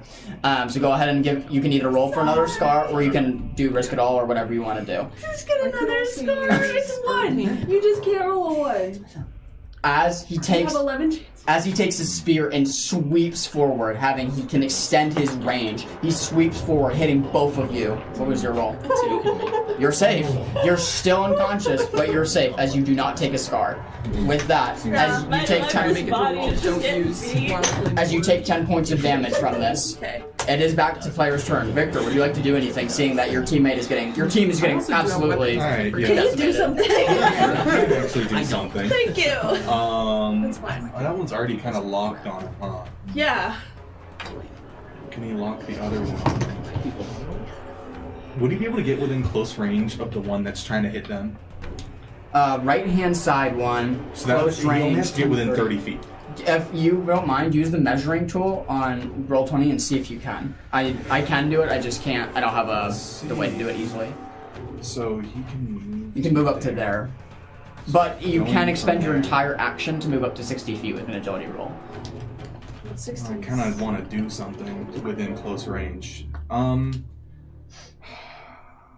can leap, but that's only the same amount of I'm coming to you movement. after. Well, I mean, 16's pretty.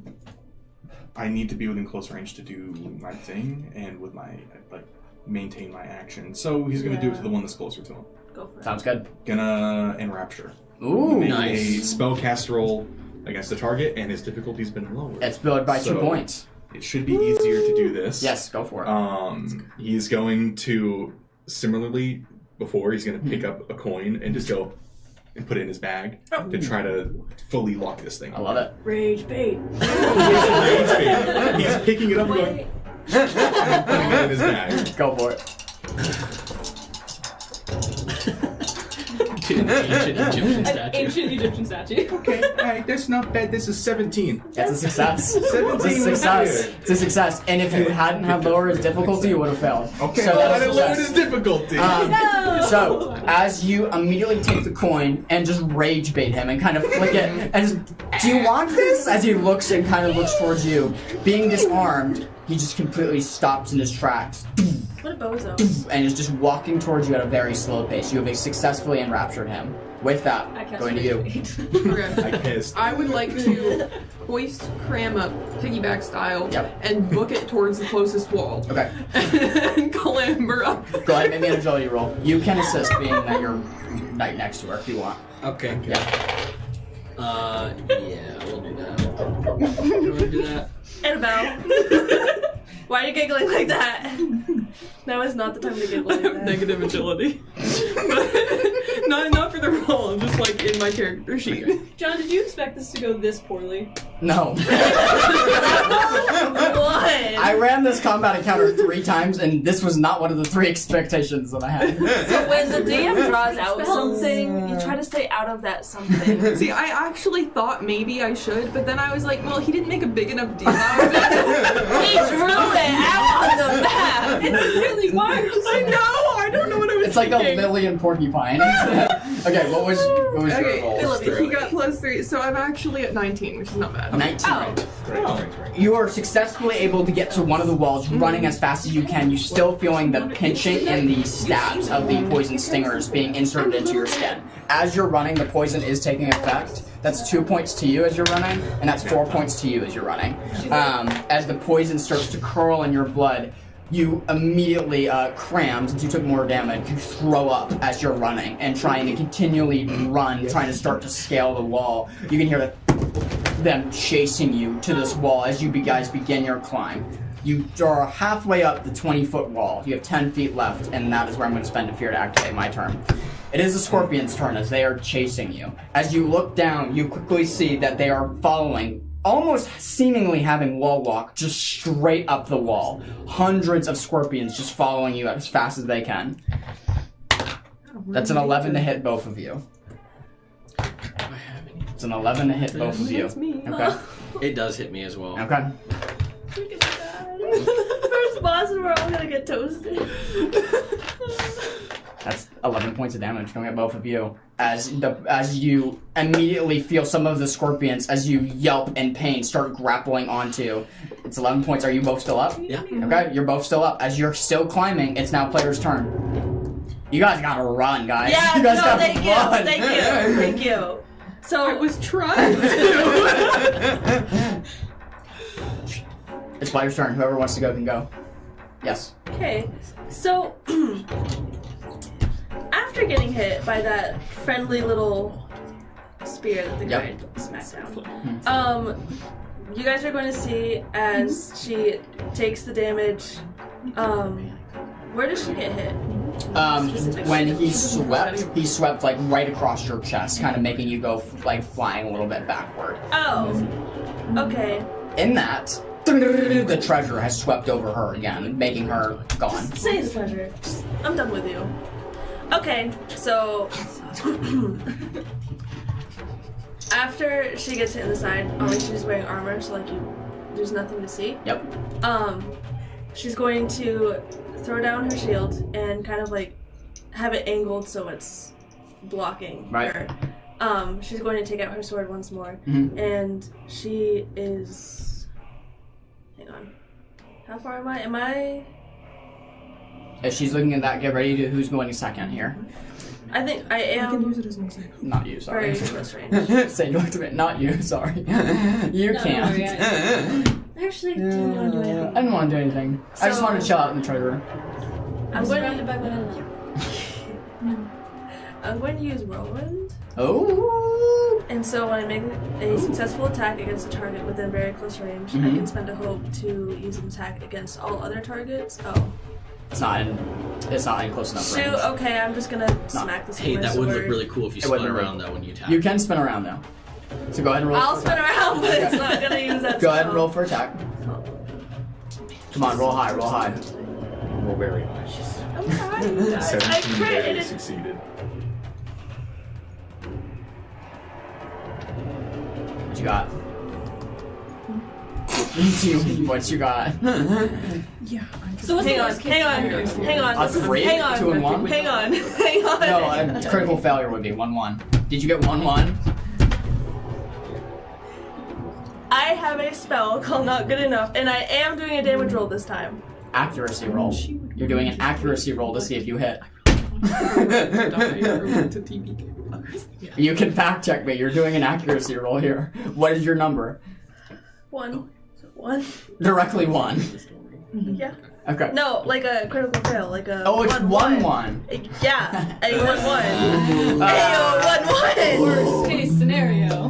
And then I throw him down, and then I get a 12-12. You know, because that makes As sense. you immediately try to grab your, what is it? Shield? Sword?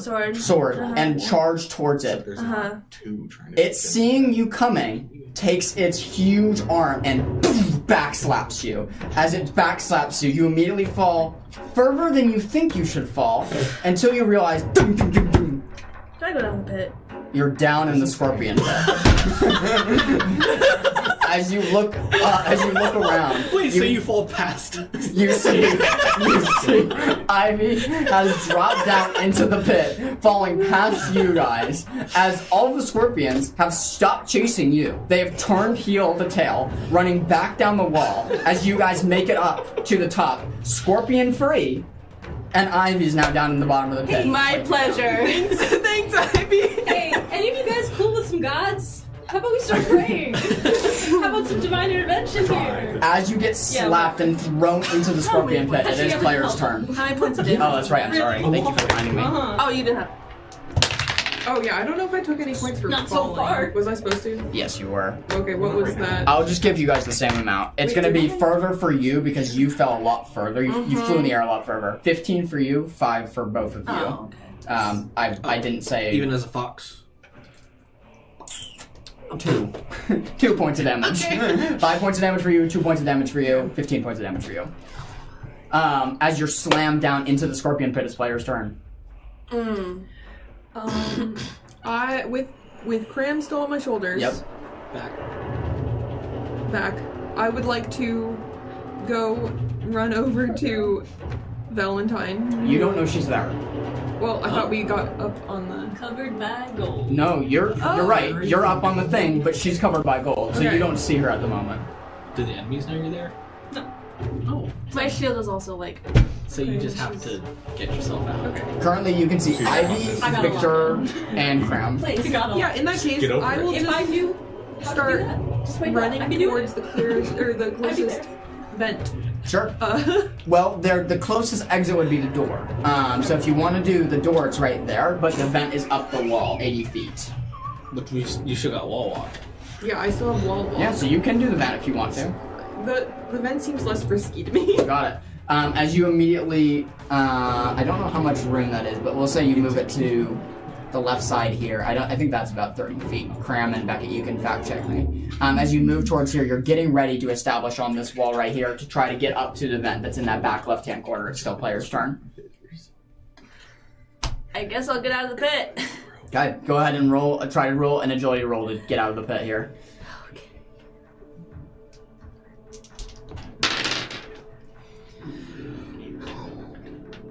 Think about player's action. What you got? 11. 11. As you make it to the wall of the pit to begin your climb, it's not before being stung multiple times by the rows of scorpions that are in front of you. You are now poisoned. As you feel the stingers insert, you get up to the wall. That's 6 points of initial damage to you. As you get up to the wall, beginning your climb, it's still player's turn.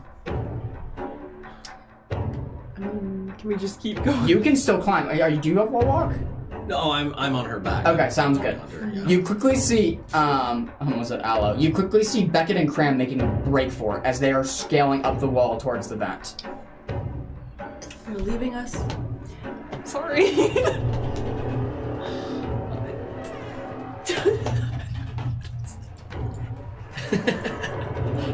Victor, I haven't seen you go in a while.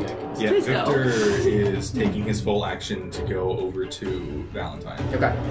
You would know where she is, being that you saw the whole scenario play out. So, going up to Valentine, I think you have enough movement. I can't see where you are, I but... hope so. I might not, honestly. Oh, is it within I'm 60 able to feet? I'm able to get right next to her. I'll allow It's that. exactly 60 feet. to Okay, get I'll right allow next to that. her. So as you take your full action to run the 60 feet and get up to Valentine, what do you do? Try to dig her out. Okay, that easy enough. You dig her seemingly lifeless body out of the gold, kind of like holding her in your arms. She is unconscious. Also, Intentionally trying to put himself between her and the statue. yep.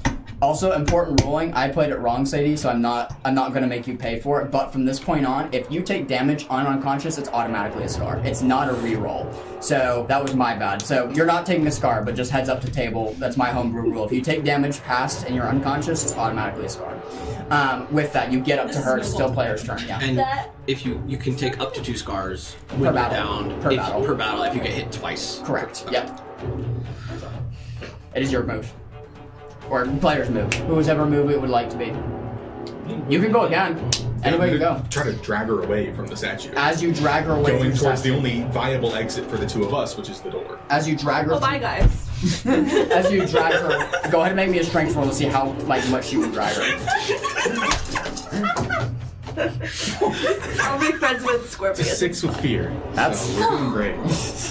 If PJ ever doesn't show up again for any restroomal reason, and we get into a fight like this, he's getting kicked from the squad. It's his fault. It's his fault. He could have been here and saved all of us from all of this. Seraphis, Every bad as decision. you're dragging Valentine, like along the edge of Victor, this, Victor. along the Trying edge. to drag her to the opposite door we came in, not towards the horrible pit. Oh, so I'm sorry, join- not this door. So the door you The came door in. that we opened. Got it, yes, okay, the so- open door. I'll move it directly 5 feet past the other way. There you go. Not towards the horrible pit. No, I was moving you. I was moving you to that door. Is what I thought you meant. I got you. Okay, so as you are moving that way, since that was so low with fear, it's my turn. Ivy, you just make it up to the top of the pit, but Oh. not before being stung a couple times more. That's a. Oh, that's low. That's 2 plus 3, 5. So that's a 5, and hold on, I get advantage. They're on top of you. 10. That's a 10 to hit. Yep. Okay. Adding a die because of poison. 6, 8. That's 8 points of total damage. As the stingers and pincers are inserted into you, you can see blood is starting to draw. Your vision slowly becomes. It becomes blurry, like a mirage on the sand dunes. You feel yourself vomit quickly as the poison is starting to set in. What do you do? I don't have blood coming from me. I'm sorry, you're right. And My mistake. Go ahead and instead describe that. of blood seeping from me, even though none of you guys would see this. Her skin that is showing from her armor starts to turn a gray, and it looks as if it's not gray like she's sick, but it's more of stone, like the statues, except it's not a sandstone. It's more of like a typical, I don't know what kind of stone they use, but It's like a cobblestone. yeah, that's what I was thinking, like a cobblestone. She's losing her footing and she hurls into the pit, and she is fighting for her life. As this stone starts to spread, it goes to her head, and it now looks like she's fully encased in the stone. She still has her, her armor falls off, and she looks as if she's just a stone statue, and there are now stone horns on her head. On her back, she's got stone wings and a tail. She is dropping her human disguise, and she's in her true form, which is Gargoyle. As you see all of you, this gargoyle-like creature appear from this human facade that was once Ivy, you can see she looks enraged as it is your turn. Yay! We're gonna get stuff done. Do you have gargoyle wings? Mhm. That's so cool. Mhm. No. Oh, I'm- they are stone. That I am makes fat sense. and heavy as Okay. a gargoyle because I am all stone. So. Yeah. What are you Okay. doing? Being enraged. Okay. It's called Unstoppable. Yep. Class feature. So I'm going to activate that, Mm-hmm. and so I gain an unstoppable die, which is a D4. Yep. You're so Slay. cool. Barbarian's rage! It's Rage! Barbarian. No, it's a D&D. Yeah. You guys need to get you glasses. Actually. I have glasses. Where are they? I don't Actually, know. Guardian Here we go. rage. Okay, now that I'm out of the lovely pit, Yep. I am going to look at that cute little statue, Yep. and I am going to charge at it. Okay. Once more. Go ahead and roll for attack. Ooh, I dropped that. Okay. It is within range of you. Yep. The right one is, not the Yep. left one. That's the wrong guy. Let's try again.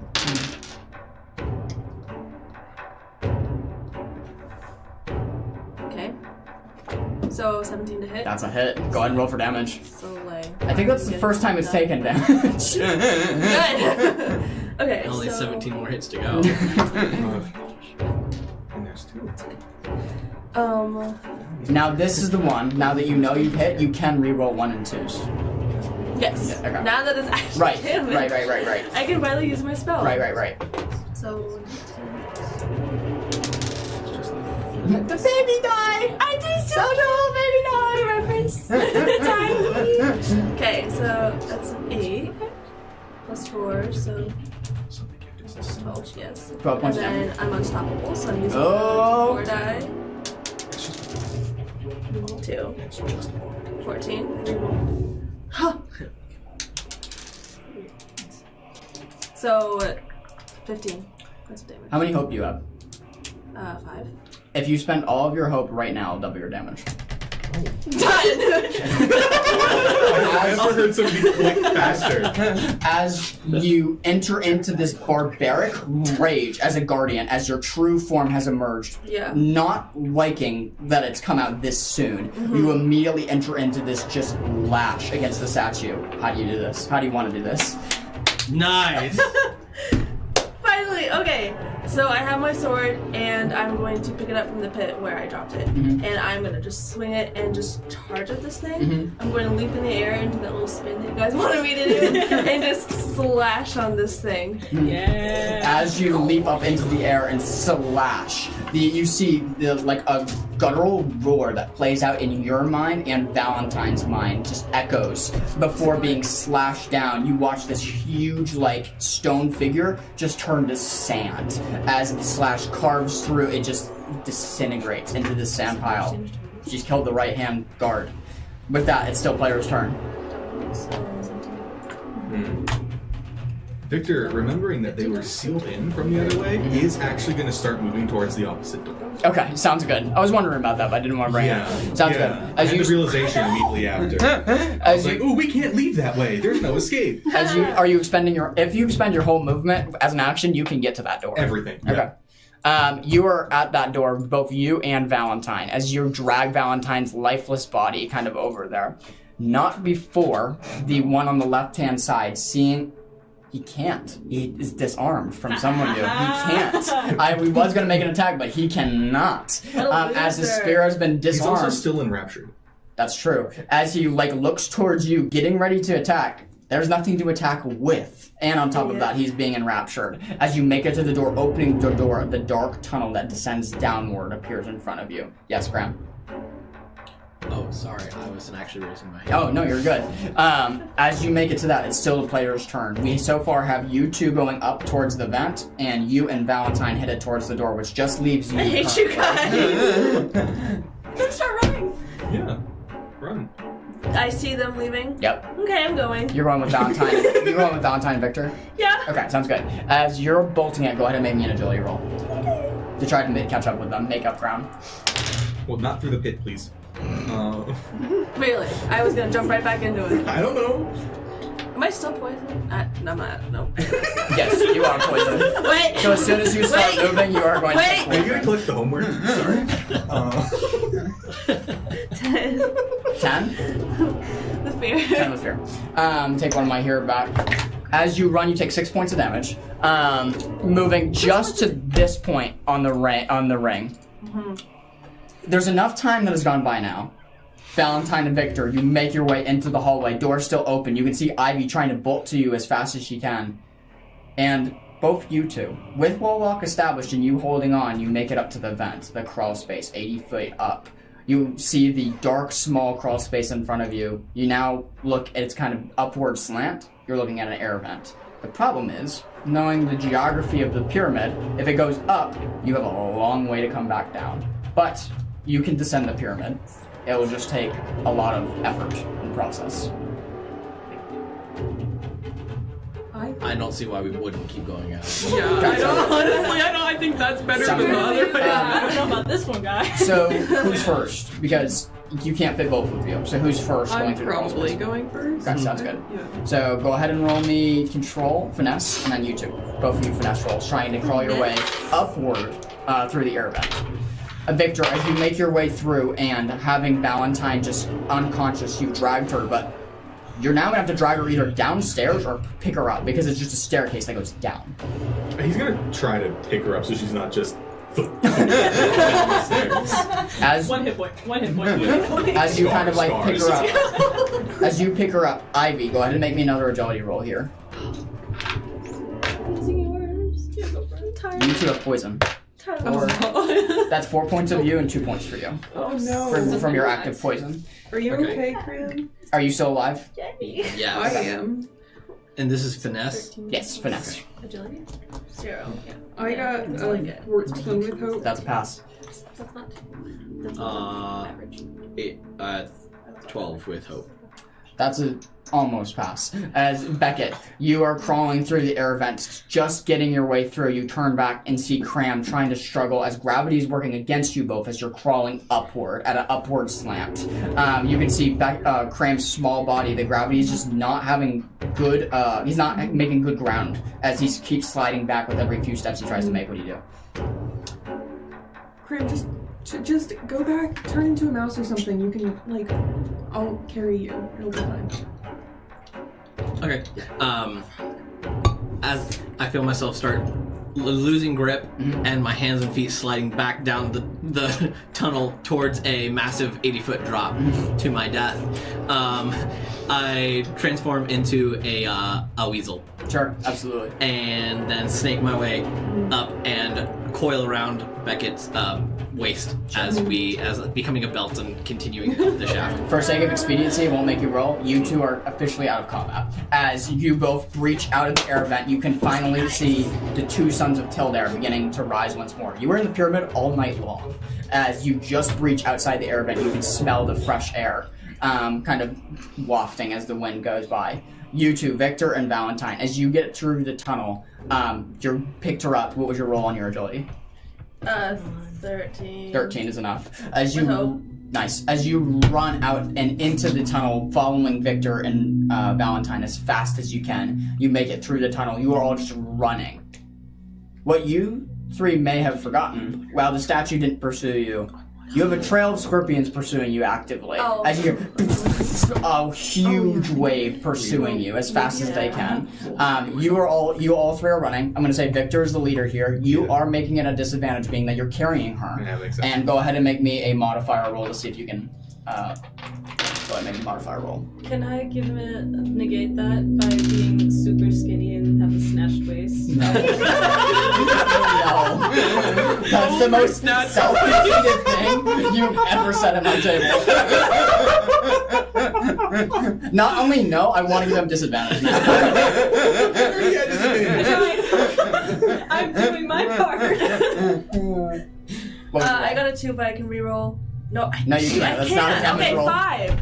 A 5? Okay, Yeah, that's a 5. -2 to your roll. So -2 to your roll plus the disadvantage. This is gonna be great, guys. Disadvantage for luscious hair and curves and dress. Yeah, sorry for being so Great. Hey, beautiful. you know, this is one of the best rolls I've had so far. That's That's good. great. That's Crazy. wonderful. That's That good. is -4. That sucks. It's still a 16 with hope.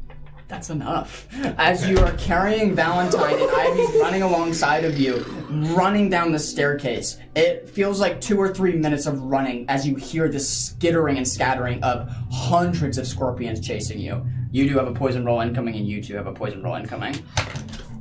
5 for Annabelle, 3 for Crown, 1 for Ivy.